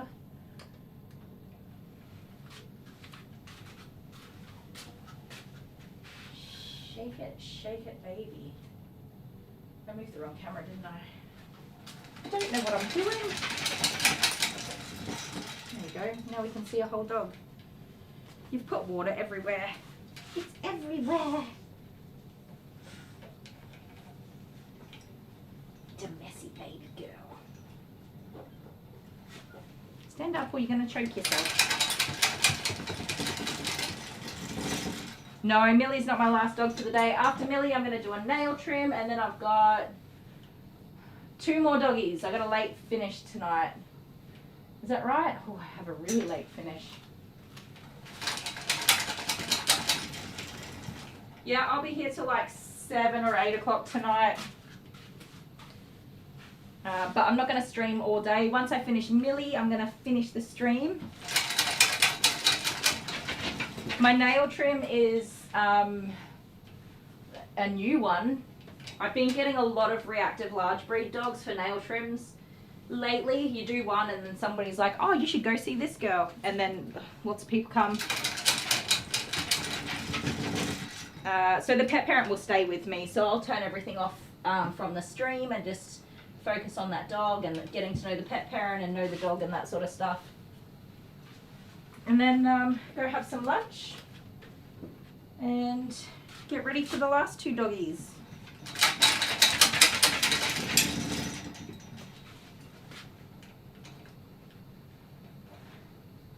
Hello, just a bearded guy. How you doing?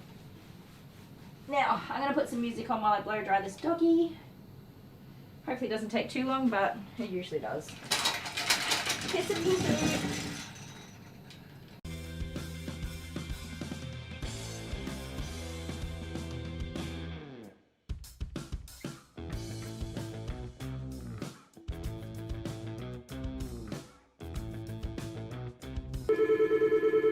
Okay, the phone's ringing, so I'm going to go answer that. I'll be back.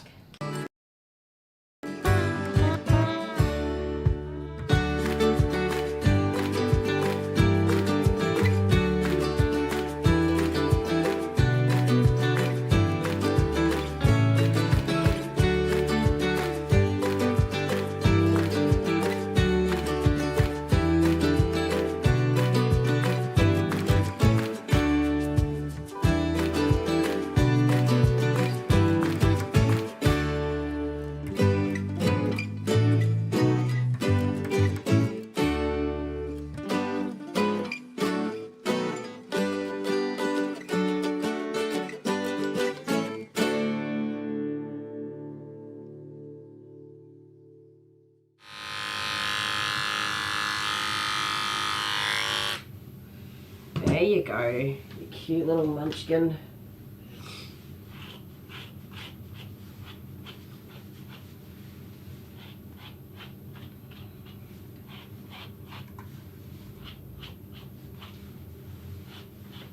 Hey. So I went inside to go to the bathroom and Jude obviously could smell Pumba on me because he was all over me more than usual.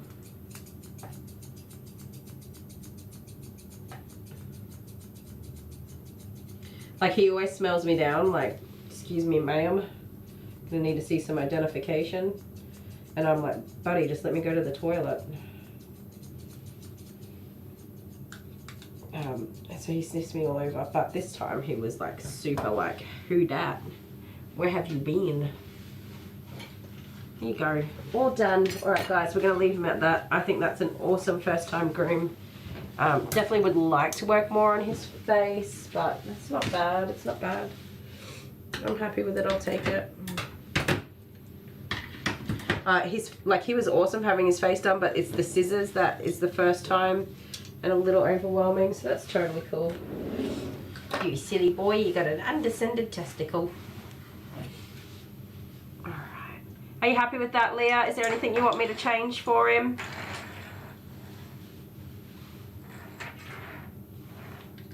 Oh, get that out of the way.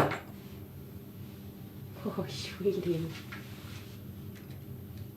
I'd drown him in sanitizer for you if I could, but I don't think he would appreciate that. We got his little toots. Where's the camera? We got here. Look at those little toe beans. Pumby's got toe beans. Oh, and the fancy feet. So fancy. Oh yeah, he needs a toy. We got his sanitary's all done. That's his tail in the way. There's his winky wonky. Sorry, privacy. Head's cute. Lady is adorable. Dale already gave him a bunch of toys, guys. Alright. I'll leave that for a minute so that Leah can let me know if there's anything she wants changed. I'm supposed to send a message to Dad. Where's my phone? Oh, and do you want cologne on him? I didn't put any cologne on him. We've got pink musk or coconut. Dun dun dun. Here's your toys, little buddy. He has 3 toys. Do you think Dale's biased or not? He did so good, Leah. Grandma Kylie. I did a good job. We have toys. Uncle Dale picked out lots of toys for him. Thank you, Leah. He's been amazing. I'm going to put a little cologne on him, but just a tiny bit. We'll go with the pink musk because it's my favourite. There you go. He got a couple of drops on him. What's the bet? You end up with a whole litter of black and tans this time. Yeah, she was special, Leah. Okay, I'm back. Take 2. That camera. I got the hiccups. I just took a drink. No, I got the hiccups. Here's some more blow drying.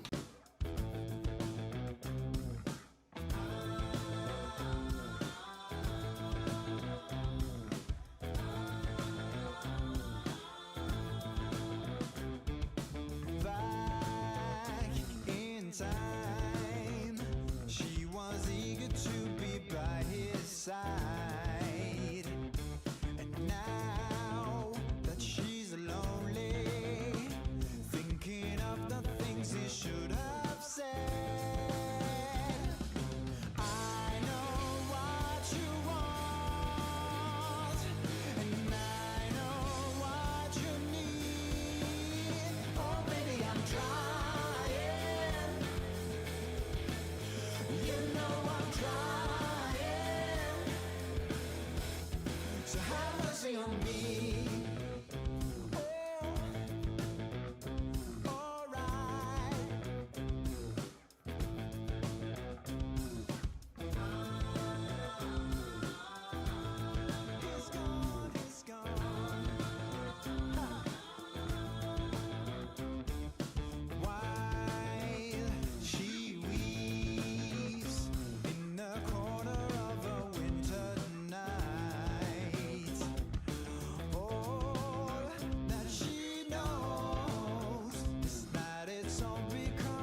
Yeah.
Make no mistake, this isn't a song for you, just a collection of words to write before I fall asleep. The choices I make are all I'm afraid to lose. Try to forget the empty promises I keep.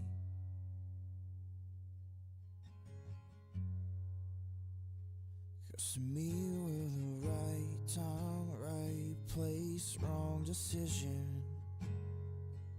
Sometimes you decide to know the things you can't believe. We lay here with our eyes closed, old souls begging forgiveness. The light of the sun will come take you away from me. Make no mistake, it's not that I trusted you, it's that I put my fragile heart into your hand. And there you were, a rebel beside yourself, a shadow of lost, a sight in the light that I can't stand.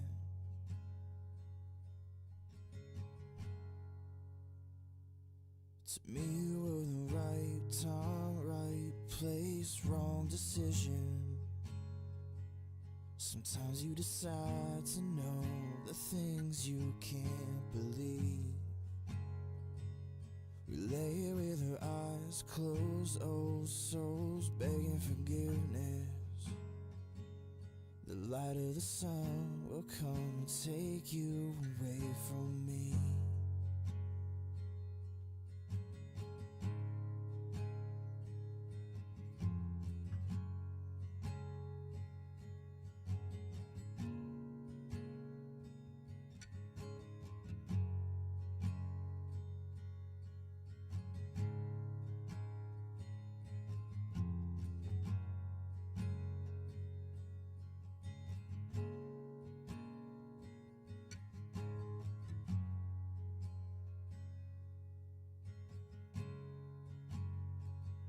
Looking back, we knew it wasn't real. You were just another touch to feel. You were just another place to spend the night. You were just another kiss to steal. Looking back, we knew it wasn't real. You were just another touch to feel. You were just another place to spend the night. You were just another kiss to steal. To me you were the right time, right place, wrong decision. Sometimes you decide to know the things you can't believe. lay here with her eyes closed, old souls begging forgiveness. The light of the sun will come and take you away from me.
I should've let you go. I should've let you just walk on by. Never even said hi. No, then we would never know just how hard it feels to open up hearts, to have to let them go. But we can't turn back now, 'cause we've come too far to not leave with broken hearts. I guess something inside my soul just couldn't stand to let you walk away so easily. No. And maybe in time we can figure out just what these moments are all about. All we guaranteed is a little change. Oh, I don't want my heart to feel this way again. And I just need a little more time to make sure what we're doing is right. I just need a little more time to make sure that we're doing this right. Oh yeah.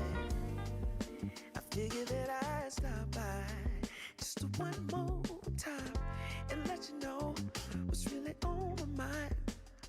Oh yeah. We both got a lot to say, but the words escape. It never seems to be an easy way. No. I hope and pray we at least get just one more dance. We decide to give this love a chance. 'Cause we got enough to try. We just need a little more time. Make sure we get it right. Oh yeah. And maybe in time we can figure out just what these moments all about. All we guaranteed is a little change. Oh, I don't want my heart to feel this way again. And I just need a little more time to make sure what we're doing is right. Oh, I just need a little more time, Lord, to make sure that we're doing this right. Oh, I just need a little more time to make sure, yeah, what we're doing is right. Oh, I just need a little more time, yeah, to make sure that we're doing this right. Oh, yeah. Oh, yeah. Oh, yeah, yeah.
Okie dokie. Well, I think her legs, I was just trying to get these front legs dried as much as possible.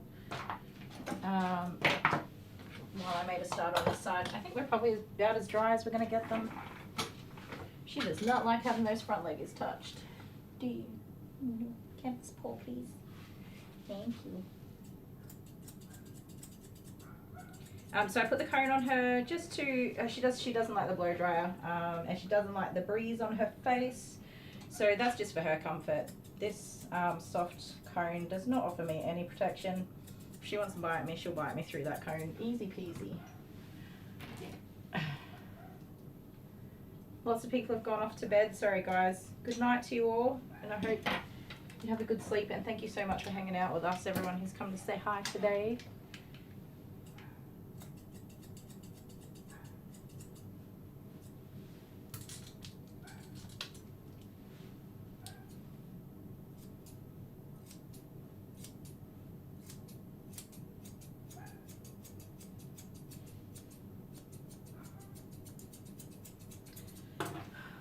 My neighbour has a new puppy.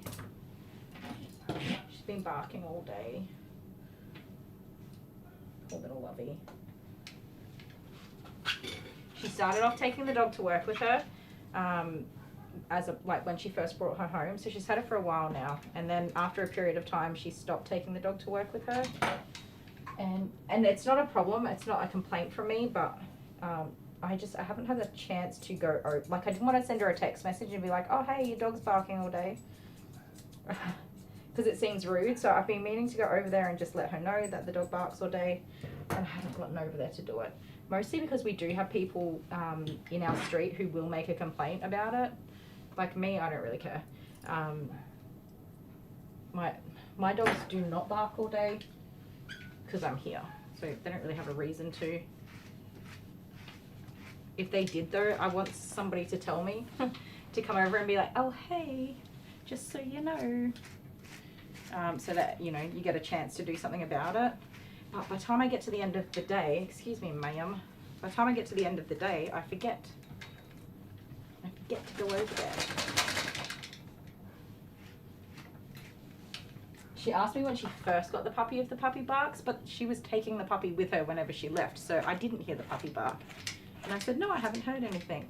But the last few weeks since she's been leaving the puppy at home, the poor baby barks all day. So that is my task for today that I must remember to do. Politely let my neighbour know her dog barks.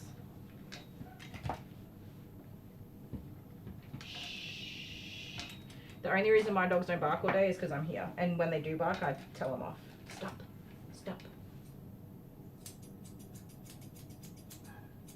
Can you stand up? I want to go this way. Thank you. Oh, it's hot in here now. Let me turn the air conditioner back on.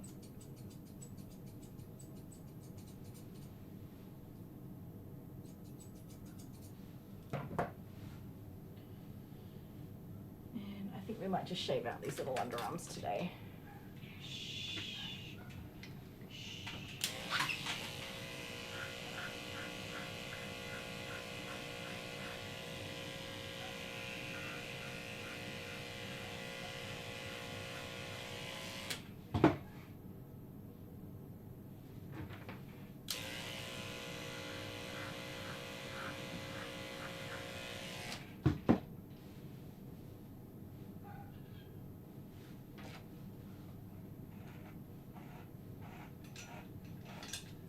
I know, you've got some mats in there. I'm just going to get them out as carefully as I can.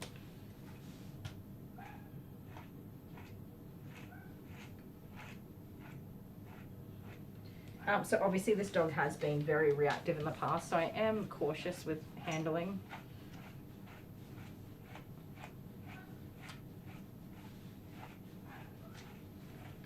And if it's like matting under the arm, for example, I'm not going to waste my time even trying to brush that out. It's painful. She's not going to tolerate it. Just shave it off.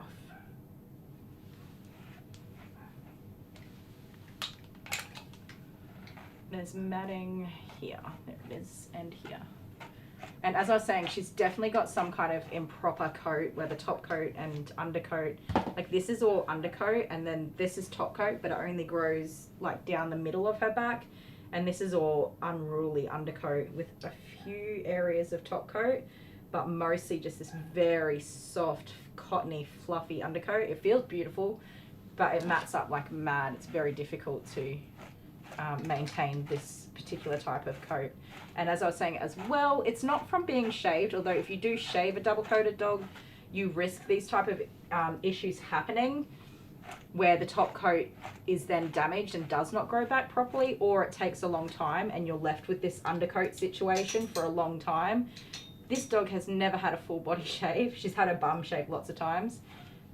It is a genetic trait that has sort of been passed on, I guess you would say, in unethical or poor breeding, where the parents have not been tested, or they've been tested and bred despite the fact they had a genetic issue that shouldn't have been passed on to puppies through breeding. I know. There's a lot going on there. I'm going to be careful. Oh, the sound's dropping in and out. Sorry, guys. Oh, it was just you? All right. Dale and the kids, not me, although I have been unwell. Dale and the kids have had influenza A, and have been terribly sick for a couple of weeks.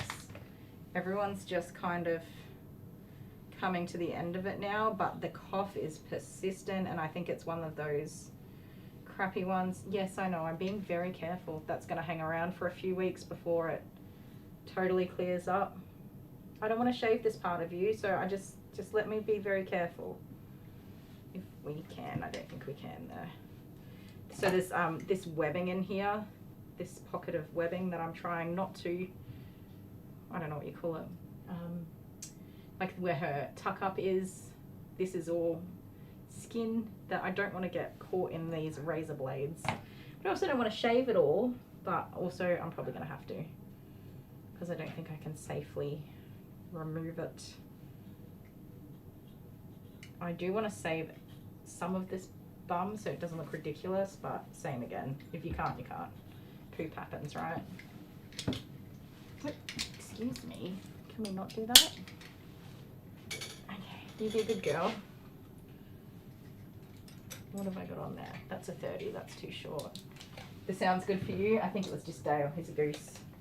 Put this up. Oh, I'm sweating. Yeah, so everyone's had influenza and have been terribly, terribly sick. It took about 2 weeks to get through everybody, so the kids had roughly about 2 weeks off school. Today is the first day that everybody's gone back to school, which I'm sure Dale is enjoying his peace and quiet, being home alone. Alright, just relax. If you just relax, I can get it done carefully. She's like, just relax. Who do you think you're talking to? Let's go this way.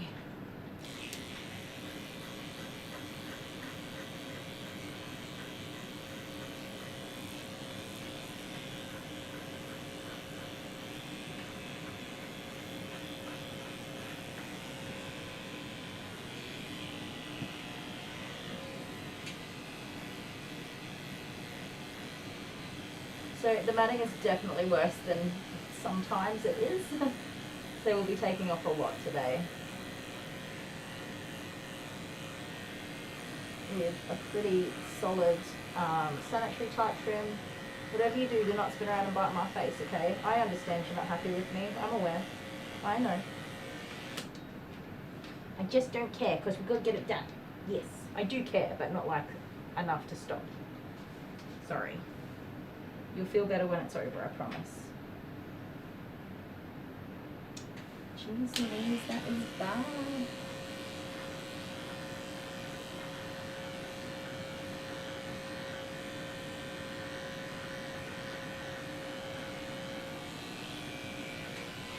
I usually try to be a little bit more preservative and use a longer blade, but this matting is like tight to the skin, so there's not really any point trying to preserve what you know you're going to have to cut off anyway.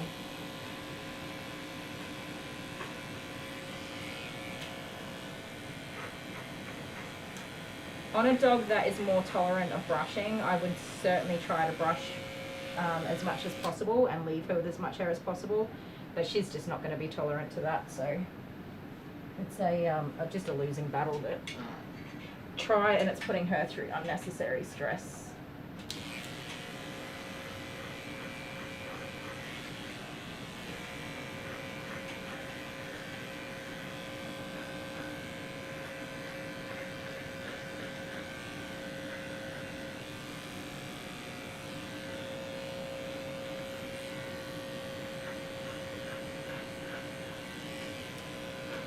Sorry if my big head's in the way.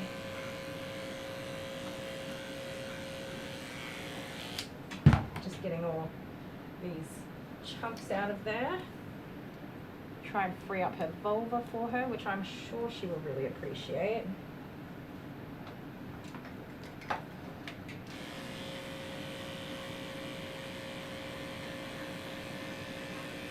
So the kids are still coughing also, but they're past the contagious portion of their sickness, and they really need to get back to school. Stop that. Yeah, not down there can hurt. It sure can. Still got a lot going on. Okay, I think for now I'm kind of happy with like the inside, and that's still pretty tight to the skin.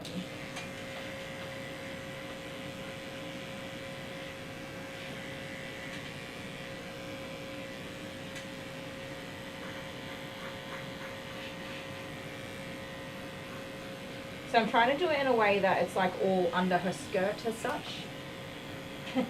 And I can be left with something that I can try to do a comb over on. But so far we're pleasing all of that. Peace.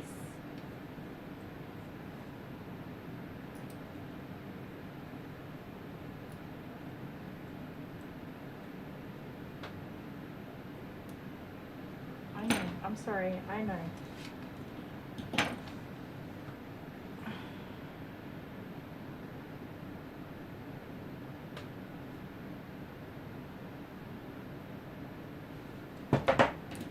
You gotta come back over here. You're drifting away from me and my arm's gone to sleep from being in the air too long. I know, don't you get grumpy at me.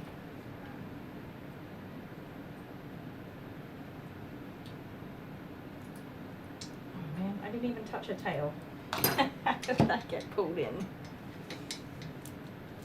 Do I still do nail of the Malamute? I do, however, the family is moving away, so we're kind of, they don't have solid plans yet, they're a bit up in the air. So I think the last time I groomed her, which was only a few weeks ago, might have been the last time, but we'll see. Sometimes people come back. Moving from this area is quite difficult. It takes a long time to get all your stuff from one place to the other, and so people tend to come back a few times and do different trips and things like that. And they'll bring the dog back to me and then back to the new place, and they'll go back and forwards for a while. Let's just stand up, shall we? Hey, stop that. Oh, too much hair on my nose.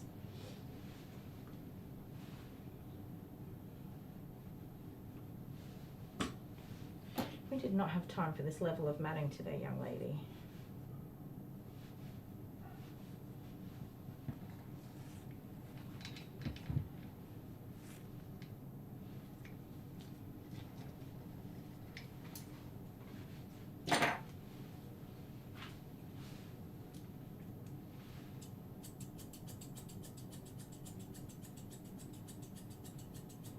Gotta have a bit of a tidy up here, but so it is obviously gonna look funny, but it's better than just shaving the whole lot up willy-nilly and leaving her completely naked back here.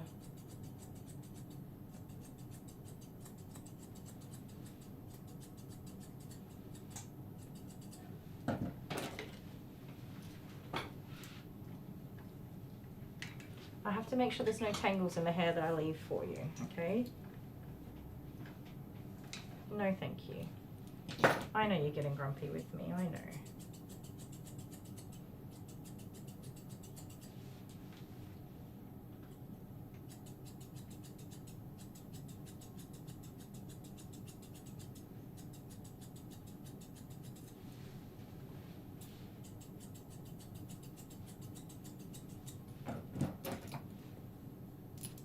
There you go, it's not completely bald.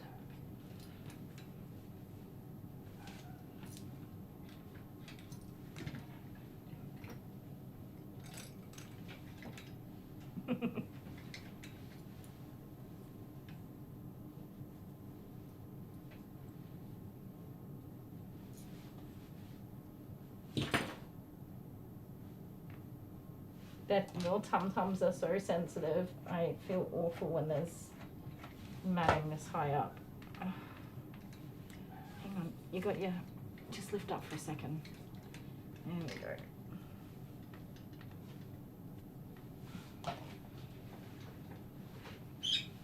Don't get mad at me. I don't know it's there until I find it. Okay. Alright, stand up nicely.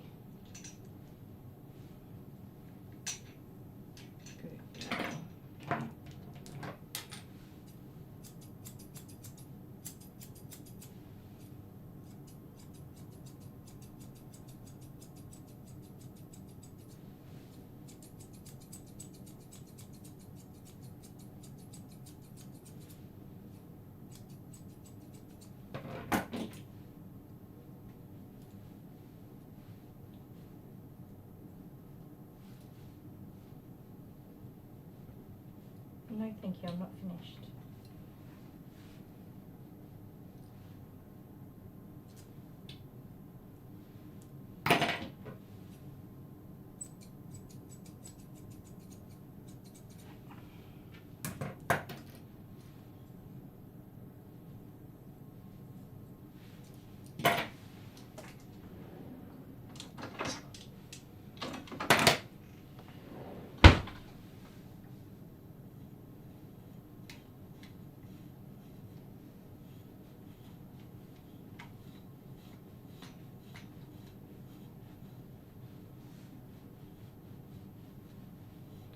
Your coat just does not want it today, does it? Not at all. Okay, there's definitely still lots of like shedding in there, but it is just not cooperating.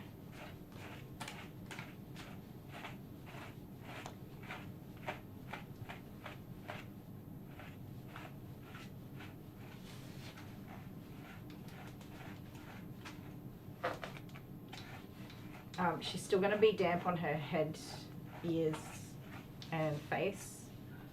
There's not much I can do about that. And it's not really worth putting her through like the stress of getting dried versus she'll air dry when she goes home. Stop that.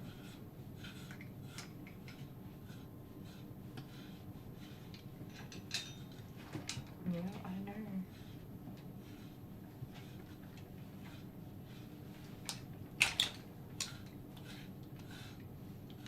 You're so bony.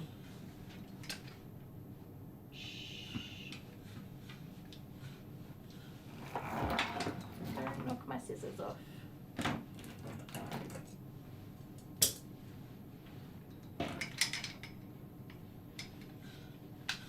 What are you doing, your rat bag? Stand up.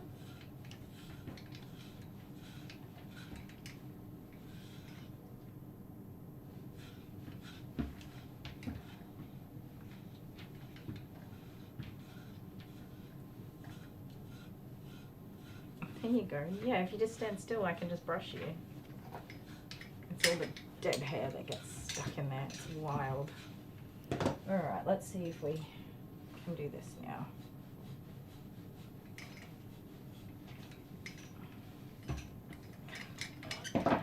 You're being a fruitcake. Stop it.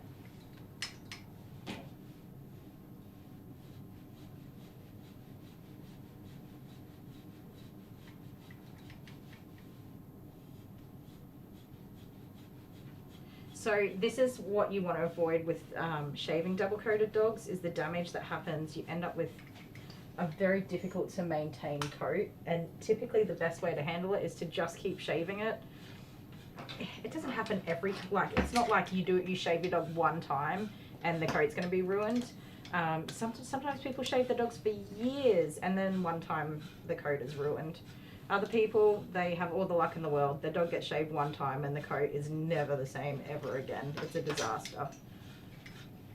So there's no real rhyme or reason to it that anybody has figured out at this point.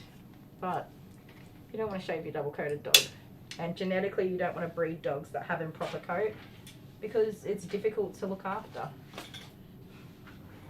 Very difficult. Oh, so much hair everywhere. I think that's that side of you pretty much done. Let's have a look here. What are we dealing with? Is this an ear? No, that's just a mat. That's your ear. And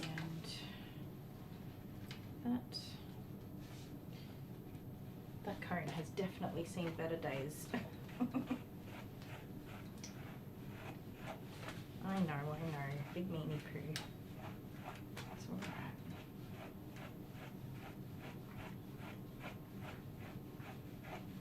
Is Honeybee here? Hi, Honeybee. I hope you're good.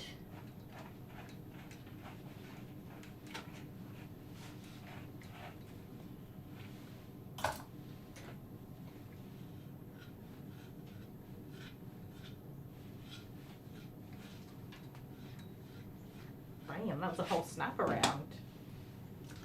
You gotta trust the process. Trust the process. Please.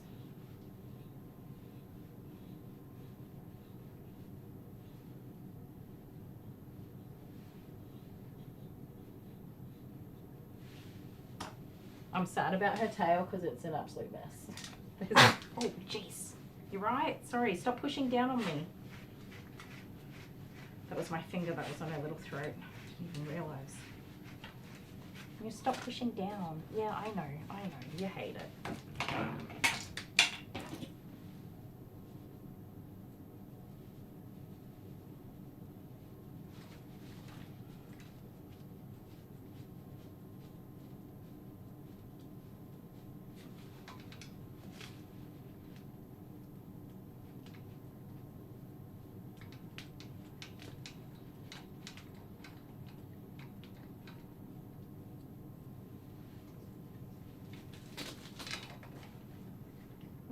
not.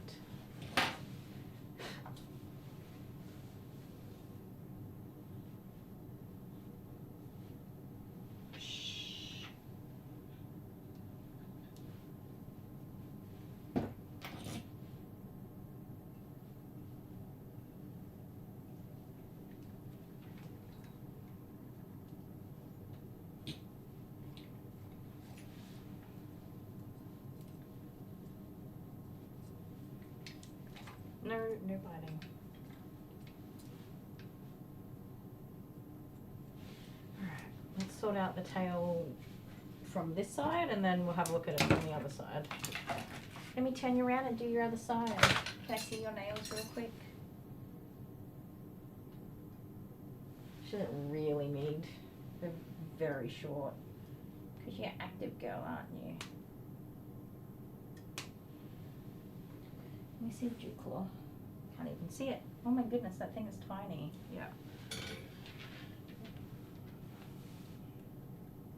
What else has been happening? I've been playing The Sims. I'm terribly addicted to that game. New neck loop, yes. This one is new, I think.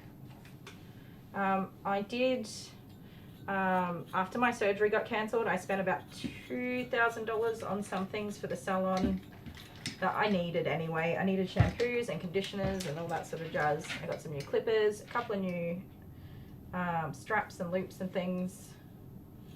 Yeah, that's pretty much it. It's not, okay, we're not brushing that out, that's too much. It does not take long to spend $2,000 on grooming equipment, that's for sure. Oh my giddy aunt, this is terrible. Yep, that's bad.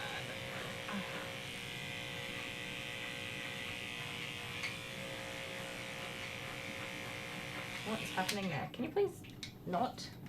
There we go. Nope. So I'm trying to aim to just shave off the underside and then see if we can make the top side look reasonable. If this rat bag would just stand still. Hey Jessica, how you doing? Thank you very much, I appreciate that.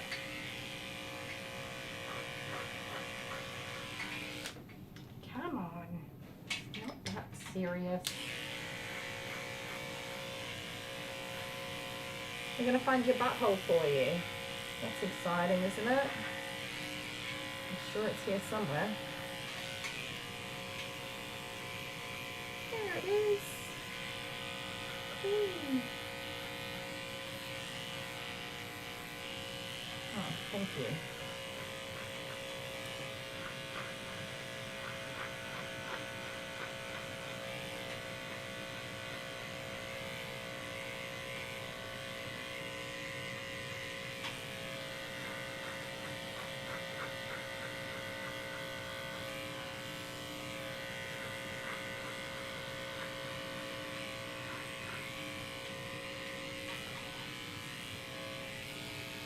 So just before I spin her around, I'm going to just see what I can get sorted out from this side where I can actually see, but it's not the best position. And then we'll tackle the rest from the other side.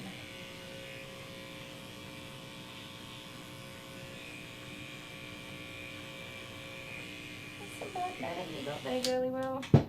Alright, so I've saved some tail. Some. We're just making it work here for this girl. Trying to keep something for her.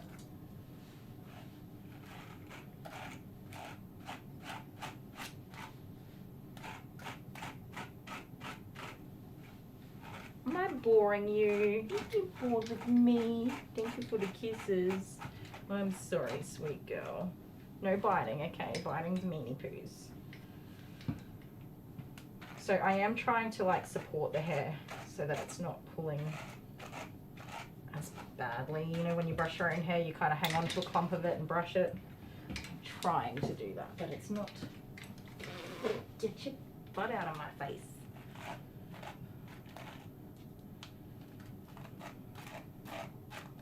Not as easy as it looks when you're juggling the dog moving around everywhere at the same time. You're alright, sweet girl. You're doing good. Shh. It's alright. It's okay. Come on, that's enough. Shh, shh, shh, shh, shh. Stop that. Stop. Just stand up nicely. You're alright. Shh. I know. Did you just like intentionally slap me with that thing? I know. Let's get it done. It's alright. I've already cut off the worst of it. This is nothing compared to what you had on here. And if you hold still, I can do it very carefully.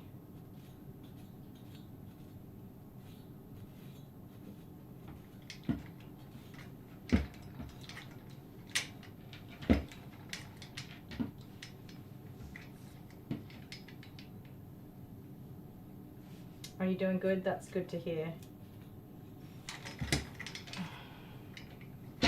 It's nearly done. It's nearly done. Stop it.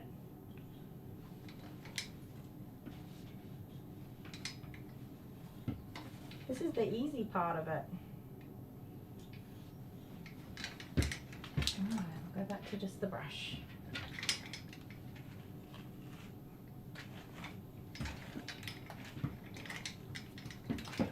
Hannah's here. Hi, Hannah.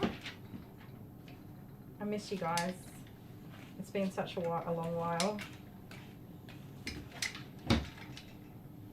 So just for anyone who's wondering, I'm not committing to any kind of regular schedule just yet, because I still am getting slapped in the face by a tail. I'm still just, you know, working on things, but I do want to get on here at least once a week moving forward.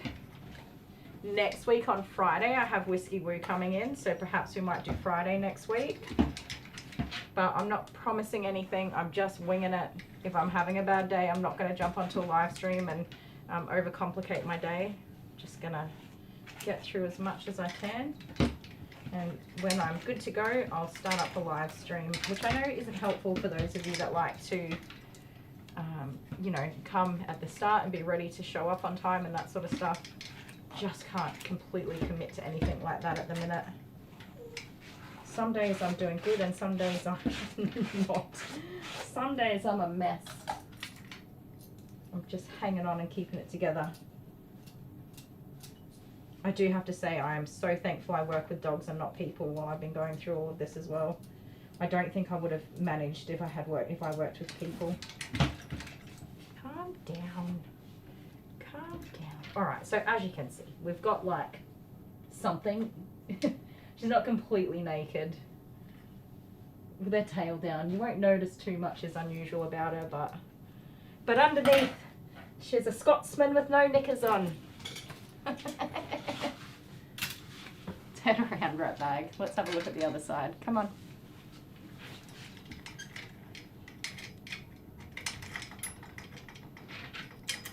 There you go.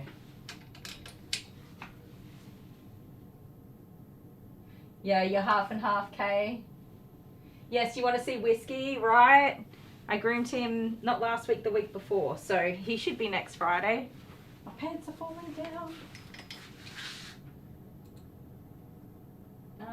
Yeah, next Friday he'll be on. So we'll try and stop in for next Friday, I think. Give me a sec, guys. I'm going to go blow my nose. It won't be a minute. She's very sweet. Pumba's ready for nappy naps. Look at him. He's going to sleep. Sorry, everybody. What's the message? Kids, if you want to come say hi to Pumba, come out to the salon now. You're going to sleep, Pumba. You little rascal. You little... Look at his fancy feet. His paws are so cute. Those are not poodle feet. They're not cavalier feet. They're cavoodle feet. The best kind. Hello. We're still on my live stream, alright? Yep. Oh. Is he adorable? Yeah, he's so... Go slow, don't give him a fright. And he's so big. He was It's okay. just a little How much was little. live stream? Okay, he's a bit nervous. Ready? Yep. Here you go. Hold on tight to the muffin. Hello, Adele. Did she go by her last name at school? No, she just goes by her first name. Oh, that's fun. Everybody just calls her Adele. They're saying hi, boys, and Amber. Where's the rat bag? She didn't want to come out? No, she didn't want to. She said she didn't want to come She's tired. Yeah. Oh, Pumby. Was he just cold? He's nervous. Oh, Pumby Wumby. He's just so beautiful. Okie doke. On that very sweet note, sweet dreams, ladies and gents. See you all in the morning. That's what Terry said. Wherever you are and whatever you're doing, I hope you're having a fantastic time of day. And I'll see you at 9 AM tomorrow morning. Love you all. Bye. Say bye, Pumpy. Bye, friends. Bye. Bye.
Okie dokie. Sorry guys.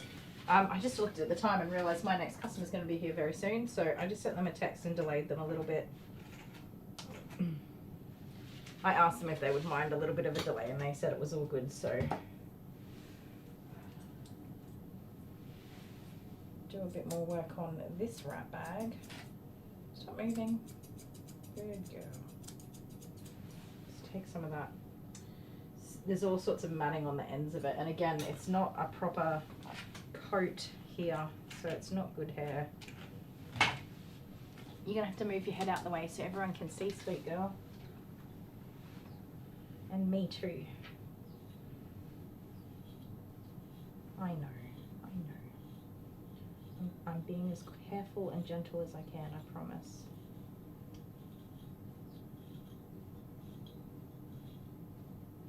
So these are razors that are kind of cutting through the matting.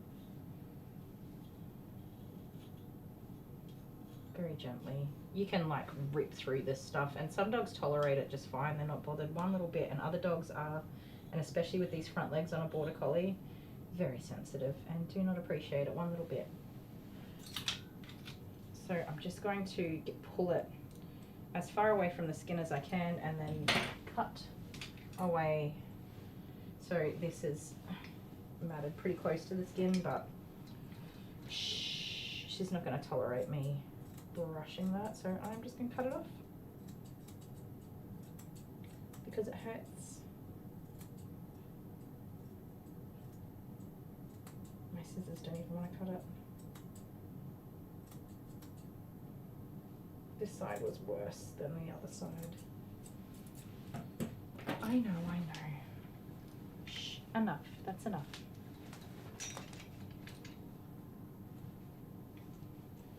Shh. I know, I'm sorry. Okay, thank you. Alright, let's carry on. We'll have a kiss at the end.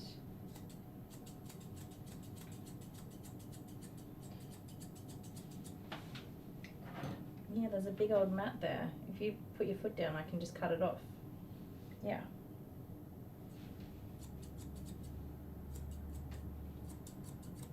So she'll obviously be missing a chunk of hair there, but she's obviously got something stuck in there, and well, it's not there now. It's gone. Does that feel better? No more tangles. No more tangles for you. She's like, you better stop touching these damn feet. You're gonna catch these damn feet in your face.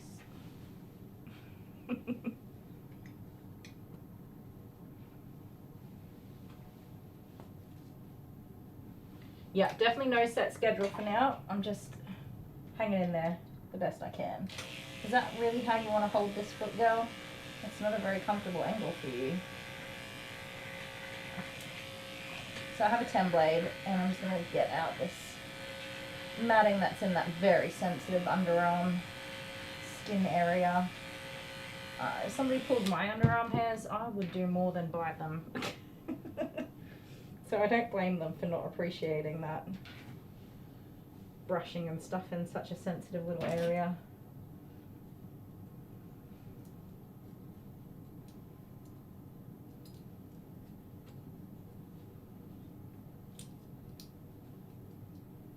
Okay, I see it. I found it. There's more mats. Surprise, surprise. I'm sorry. It's really nearly done. Don't do it. I can see you wagging that tail in that I'ma bite you way. I see it. I see it. Let's not do that today, okay? Choose love. Violence is not necessary. Yeah,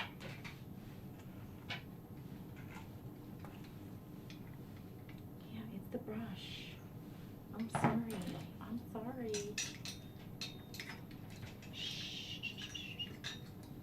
It's okay. It's okay.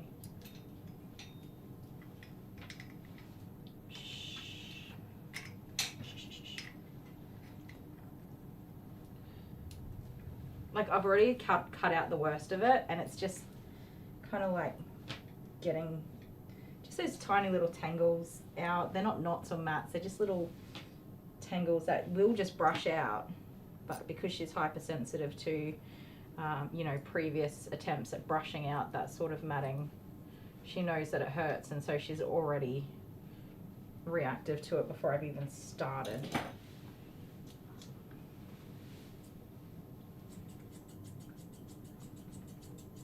There, it's done.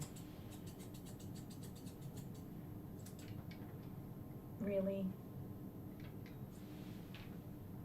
You have to let me at least try. Yeah. We've got to get it done. Come on. Can I use the clippers and shave out your paw pads for you?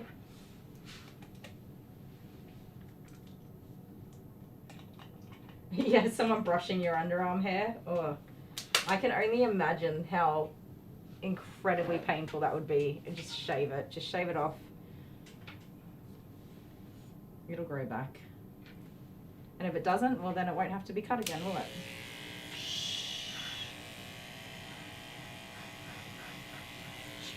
Good girl. Everything's okay. You're doing great. I appreciate you being patient with me. So when we started, she was not this patient or tolerant or anything at all. She had no trust for me whatsoever.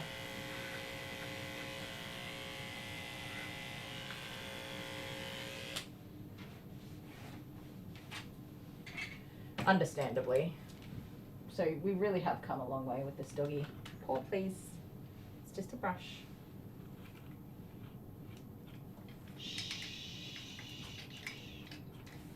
Need to see a bit more often though. I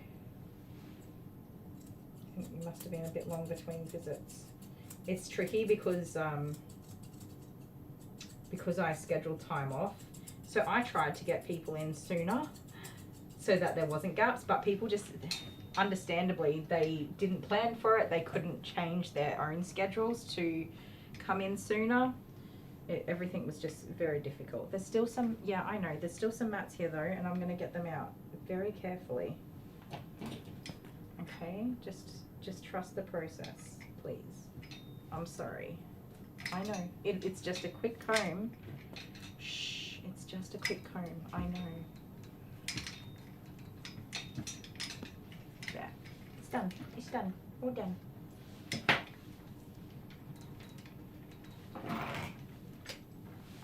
I don't know what I was saying.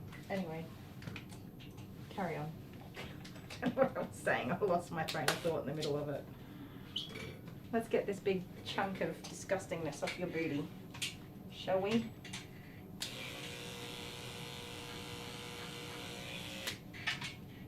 Give you a pretty dress to wear. Spring is coming. It was 10 degrees today, Celsius. certainly a nice change from the 1, 2, and 3 that we've had.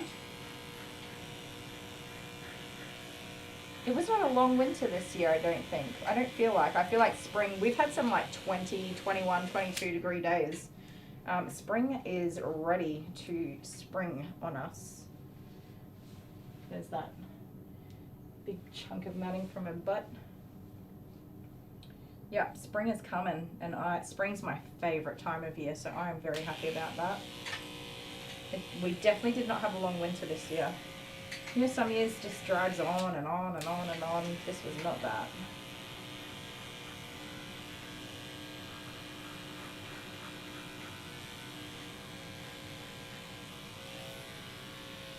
Very sweet pickle. Lift that for me.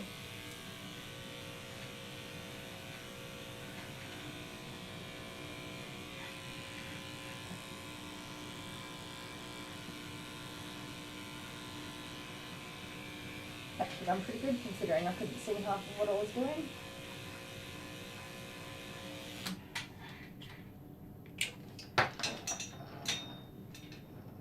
Yeah, fall's coming for you guys. Sorry, you're going to the dark side. I hate winter.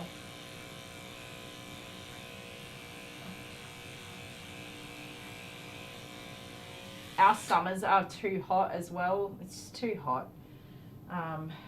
But spring here is absolutely lovely.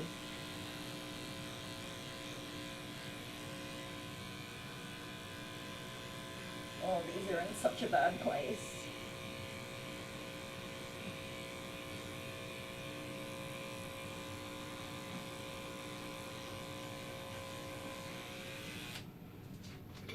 Alright, I'm going to try something and you just got to bear with me and try not to be silly about it, alright? Please, because I just cannot get those mats out because they're in the corner bits. Oh, good girl. Okay, just don't bite me or anything and just trust the process. Good girl. I know. Needed to stretch it out just right. Goodness, that just does not want to come off. Get off, you pesky thing. It is hanging on for dear life. No. Stay. I'm gonna get it. I got it.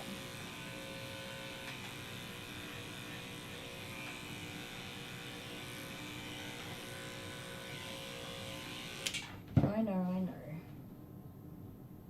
Terrible matting in just the worst place ever. I would not recommend doing this, by the way. If I do something that hurts her, she can like rip my face off if she wanted to. So probs don't try this at home, guys. There it is. It's right in that webbing. So pesky.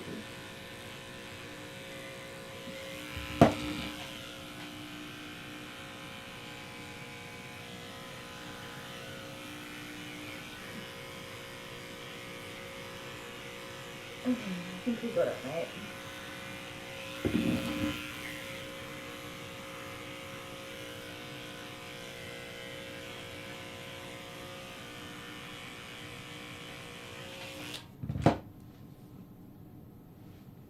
I'm just going to go a little bit further up her tummy.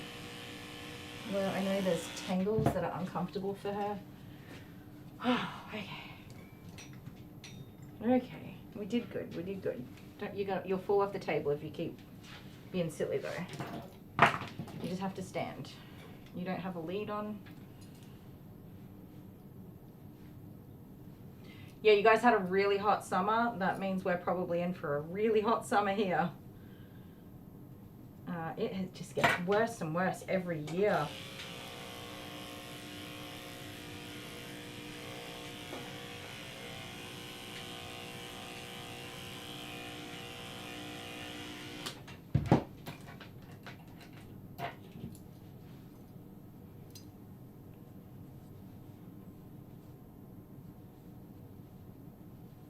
Stay. Alright, I think we've done pretty good with this. If this was not a reactive dog, this would have been done so much faster. Being that we've got a reactive dog, it is just a matter of going slow, giving her the time she needs, and hoping for the best.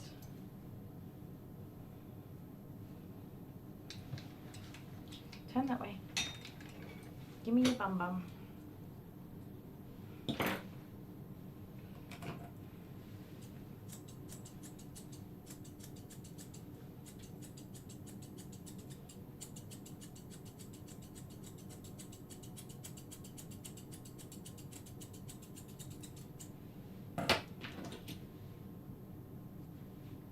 You still got a bit going on in there, don't you?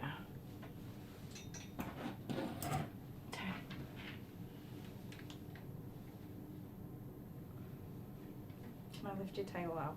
Yeah, I know that's not comfortable, I'm sorry.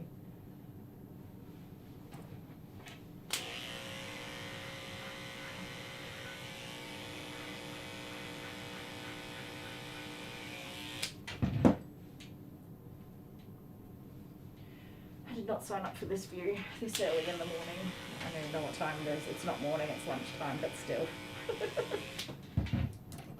I've had no iced coffee today. Oh my god, I quit drinking iced coffee, but I'm back to drinking iced coffee. I couldn't eat for a while there. I just couldn't eat. Oh, there's a big yawn. Thank you. I couldn't eat properly for a while there, and yep, I went back to drinking iced coffee. So now I'm drinking iced coffee again. So I haven't had any today.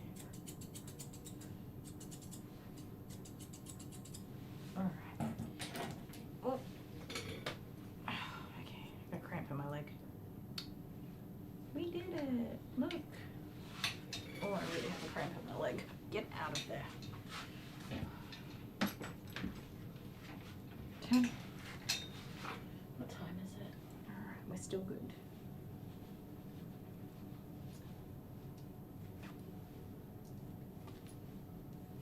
If you let me brush it with a brush, it would be a lot more comfortable.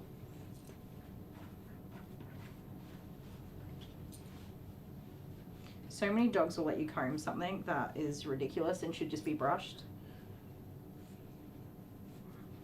Oh, I'm sorry. Yeah, I know. That was a pull.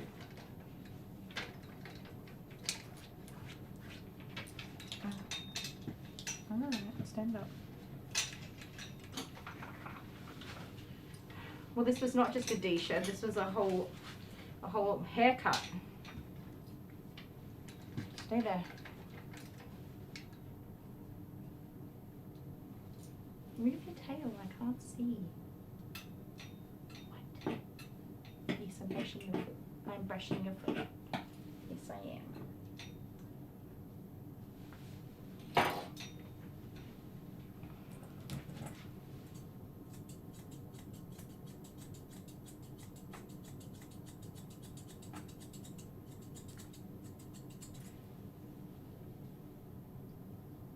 Ugh, itchy nose.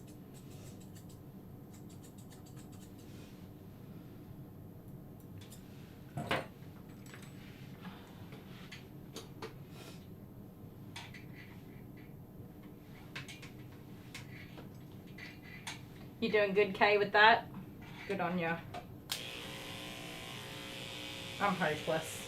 When everything turns to poop, I go right back to bad habits.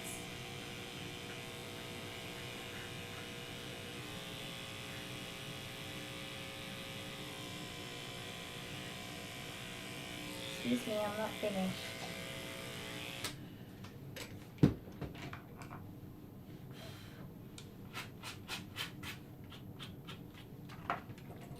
Scissors.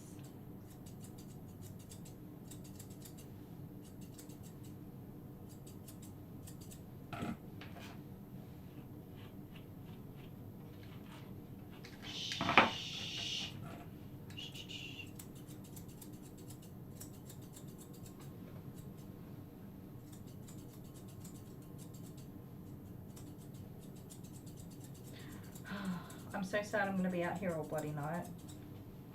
I haven't worked any late nights for a couple of weeks now. It's been quite lovely. Do you have to be this, like, in my face? You could back up a little bit, just saying.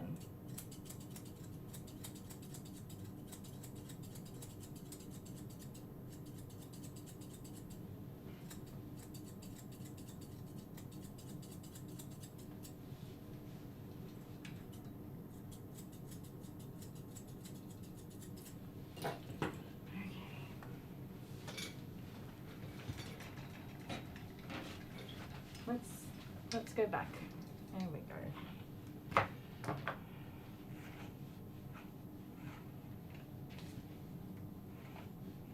I'm being careful.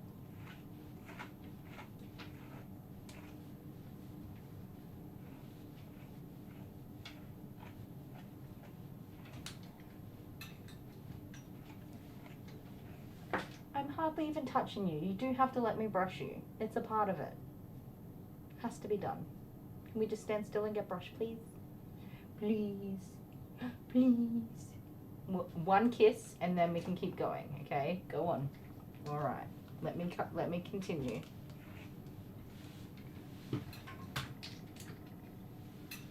She's like, one kiss for one brush. No. Oh, did you say you're working on a dragon quilt? I love dragons.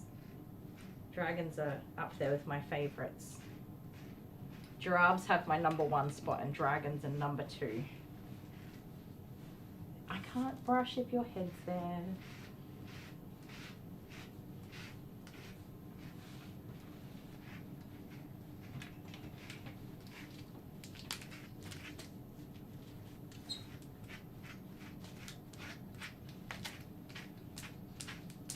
One day I'm going to let a dog give me a kiss and it's going to bite my face off.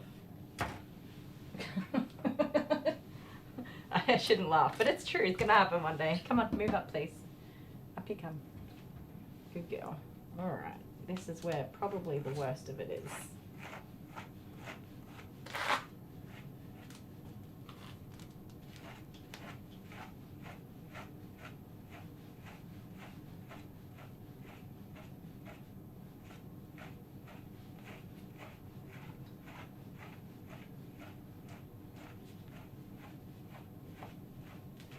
Highest temp was 28 for summer. No, not for summer. Hannah, we get like 48. when I'm saying I suppose because it's so cold for you guys, like that would have been bloody hot. You would have been suffering, but that's a lovely day. 28 degrees. It's funny what you get used to. Right? Like you acclimate to the weather. So, and then to have something so wildly different is awful.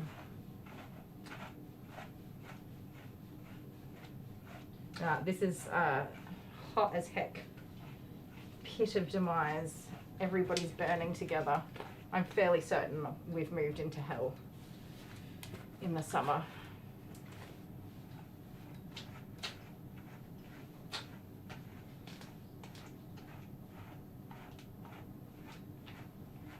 The good news is you guys can send me a picture of snow again real soon.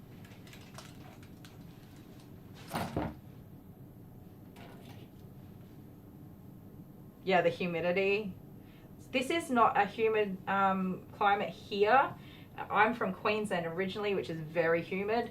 But this is dry, such a dry heat. So I prefer the humidity myself, but and that's what I'm used to. So the dry heat here, you walk outside and you can't even breathe. It's like everything is dry. That's what I dislike about the heat that we get here. All right, I found a big knot. Let me just get something. Oh, what was that that squeaked? That was not the dog. That was one of these cords, straps. Okay, just bear with me. We can get it out carefully. We can do it. It's not that big. So after Miss Millie, I am going to leave you guys. I do have to sort out her face and ears, which hopefully are not too bad still, but just so you all know, we'll be finishing up soon.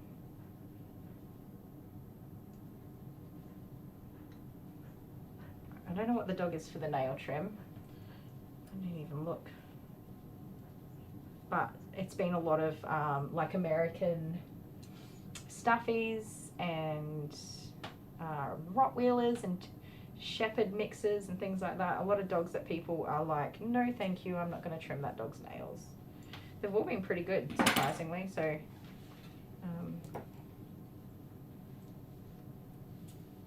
they're just big babies most of the time. There are, of course, dogs that have very poor training or neurological issues or a health condition that causes them to be in pain. And then, of course, anxiety and other things as well that make it really difficult and dangerous to do nail trims on some dogs. But most of the time, they're pretty good. Thank goodness, because it really sucks when you can't help a doggy.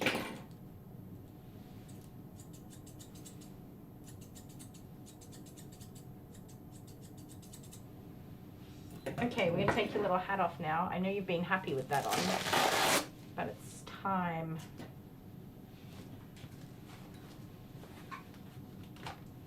I know I said it earlier, but yeah, she only has that cone on just for her own sort of comfort with things.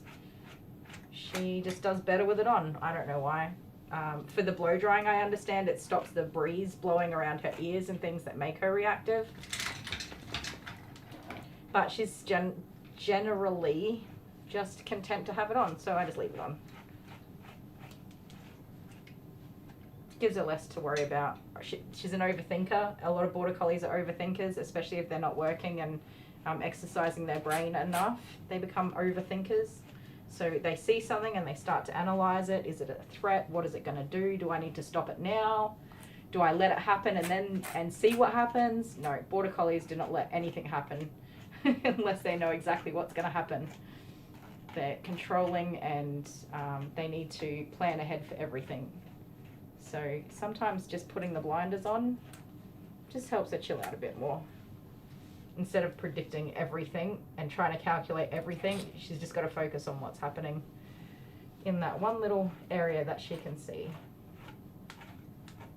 Yeah, I know there's some, that's unusual that you nodded there. Did you get something sticky or your collar been on? You didn't have a collar on today.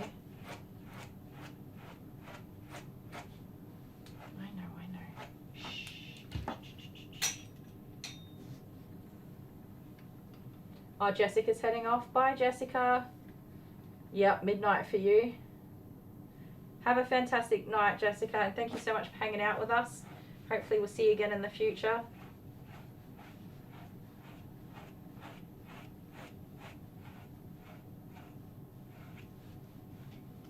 It's okay.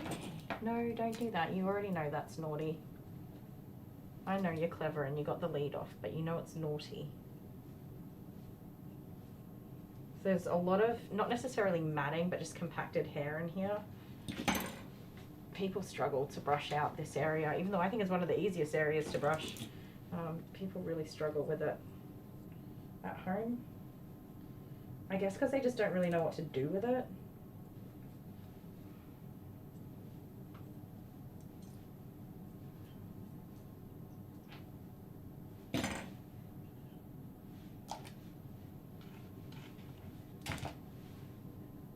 Thanks, Jessica. Have a good night. And oh, just so you know, I'm not a fast groomer. I'm not a speed groomer. I just take my time with these doggies and keep them happy. So yeah, no fast grooms here, but definitely lots of chilled hanging out with doggies. Hopefully we'll see you in the future. How lucky are we? Aww. Thank you, Kay. I really appreciate that. And I had every faith that you guys would be understanding. I know it's disappointing, especially for those of you that hang out with me all day, every day. I know it's really disappointing, but I know that mostly you understand where I'm sort of coming from and support me. And I really appreciate that. I'm going to work on getting things back together and we'll go from there. But yes, no promises just yet because I don't want to commit to something that I'm not going to handle well.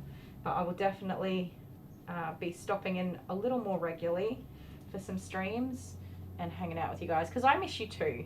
You're a big part of helping me with my mental health, all of you, keeping me company and hanging out with me, keeping me from being in my head too much. And I like getting to know you all and having people to hang out with, so I definitely miss you guys too. And I'm sure you all know what it's like to have a complete mental breakdown, and well, maybe you don't know what it's like, but you know what I mean, when everything just falls apart. And I did that, so now I'm trying to get back up again. And I'm getting there. I wasn't down for long, but definitely down. We're done. We're done. Good kiss. Thank you. Do cuddles? You're not much of a cuddler, are you? Now. You're a rat bag. She's done. She can go home now. You're all done. Do you feel better? Do you feel better? Hey, the pretty baby girl. Your legs are mostly white. We did well today. We did well.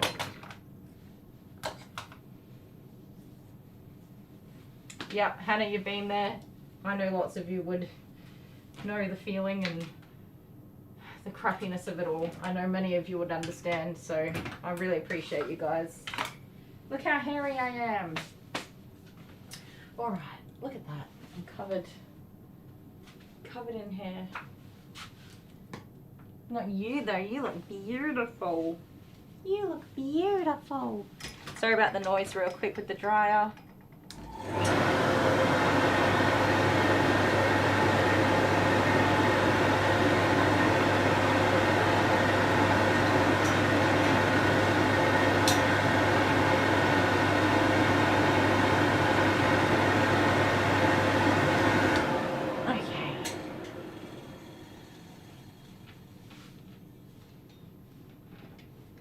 There we go. Alright, I'll show you her bum real quick if I can spin her a little bit, just so you can see. So it doesn't look like it's, you know, been horribly shaved off, and I've hacked her to pieces, and her tail as well. You can tell that it's missing a lot of hair, but there's still something there. At a glance, you know, she looks normal, and then underneath she's missing all of that hair. But you can't see that because it's all covered up. You're twisting in knots. Don't go that way. So we got the matting out, and we've kept, you know, an outline of her looking reasonable. Yeah, Hannah, you've had such a lot going on. Oh, it's awful, isn't it? Well, I hope you're looking after yourself, and I better write you guys a message later and see how everyone's doing.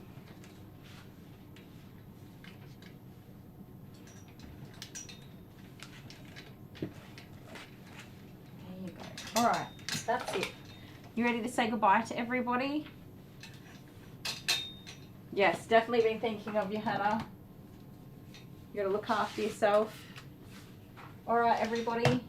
Thank you so very much for coming to see our grooming today and hang out with us. I appreciate it. I will make every effort to be live next Friday, my time. For Whiskey Woo, so we can hang out with Whiskey. Whiskey's really good. He's been doing good. Oh, let's change this camera and we say goodbye. Alright. Look over here so everyone can see you to say goodbye. She's like, girl, I don't know what you want. You keep spinning me in circles. Is my head in the shot? It is. I love you guys. I really appreciate you, and I can't thank all of you enough for the support that you've given me for, it's been like years now, a couple of years. So you guys are, you're very important to me, and I very much appreciate all of you. Wherever you are and whatever you're doing, I hope you have a very amazing time of day. I hope everybody feels loved and cared for and supported, and if you're having a hard time, I'm definitely thinking of you. Thank you to our mods. I know Honeybee was here, Debbie M, Miss Hannah Hammond, and Alex. Thank you so much. I couldn't do this without you guys as well. So everybody have a good night, a good day. Look after yourselves, and I will hopefully see you next week on Friday, okay? Not this Friday, next week Friday. If I don't see you before then, all right? Love you guys. Take care. Say bye, everybody.